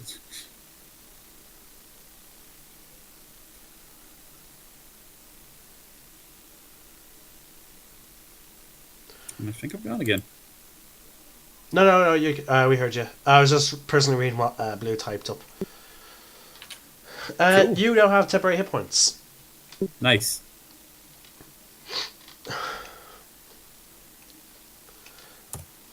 So, did you know exactly what type of abilities you've gained from this? Well, at the moment, it's hard to know. I'll need to just, test it out, see where it goes. I still find this whole, the mask being a part of you, but not anywhere else. Suspicious. Well, think of it as like my spirit now has a mask to match the other mask. But that mask didn't look at all like the other mask that you had. Yeah, Are we still going to be able to play? as far as I know. Like, it's still me, I just have a mask now. We better, and I poke you in the shoulder. Mark, you now actually hear a voice inside your head. Did you hear me? Cool. Yeah, I heard you. The voice says, in a very weird, distorted version of your own voice, so this is what the being on this side of the barrier looks like. I can't wait to I can't wait to see some people get cut up. Yeah, same. Not gonna lie. Did you say it out loud? No, I'm sort of Okay. mentally saying it. Are you alright? I'm cool. I just got a list now. And don't worry, you can summon the mask whenever you want. Just hold your hand up to your face and focus.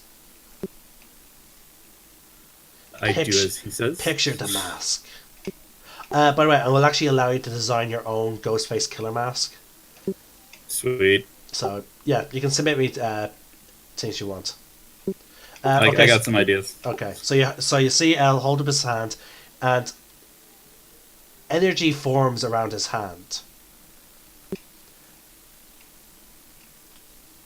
Now that you have the energy focused, now bring your hand down as if you're pulling the mask on.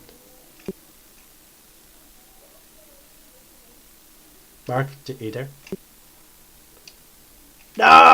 All the times to go.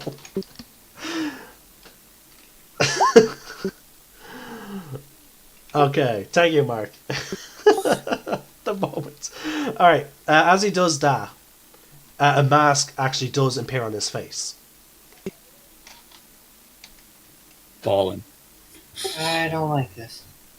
Also, from the eye parts, it seems his eyes have shifted.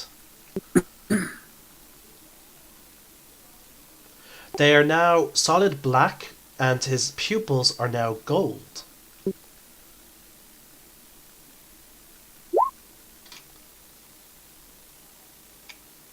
God damn it, Blue! I taught you that one. Ah, What? he fucking Blue. Ah. What, you don't like my Bleach reference? No, but you fucking got where the inspiration is coming from. Yeah. I am absolutely a Vizard now. Like, that is half the reason I took this deal. Too many hints, man. Too many hints. I'm just gonna pout. Okay. Alright then. Oh, okay, and do not worry. No one will be able to read your mind from now on. Wait. I love how he just got wait and then he left. Alright, you're back, quick. Okay. Alright folks, because of how Mark has been growing increasingly more sketchy with his connection at this time, how about, and it's now after midnight, how about we call it? Okay. And hopefully the next time, now that he's now fully back with us, and not just as an observer, we'll be able to get more out of Mark. Woo! Yeah. You get lots more out of And it. hopefully next time I can finally go to the House of Knowledge. Hopefully, we don't know. Mm. Am I gonna need to make a new character sheet for the stuff? No, you can just edit. You can just edit the stuff that's already in there. It's a roguish archetype. Okay, cool. Nice. So just get rid of just get rid of everything that was like the arcane trickster, and then put in some of the stuff. you do actually have some boons to go with this archetype, so don't worry. Oh, nice. Yep, there are 2 boons you're getting. Cool. Yeah. So he's switching archetype then. Pretty much. So, bye everyone! And leaves immediately. So yeah, folks, that was a small little story arc. It wasn't anything too big as I planned. This was simply what was laid out to be. Just a bit of fun in between adventures. And I had fun. I enjoyed watching the group go around, try and play detective. I think I did pretty well. Oh yeah, you did, and I loved how immediately your character went to a cosplay of Sherlock Holmes. Made out of plant, because why not? Yeah. I love the moments I love how Elle reacted to certain events that transpired. I'm afraid they may never come to light in their fullest unless the way Elle describes them. Which he described some of the stuff that was hidden from you guys. So, this is our sign off. May the force be with you, and remember, roll for initiative.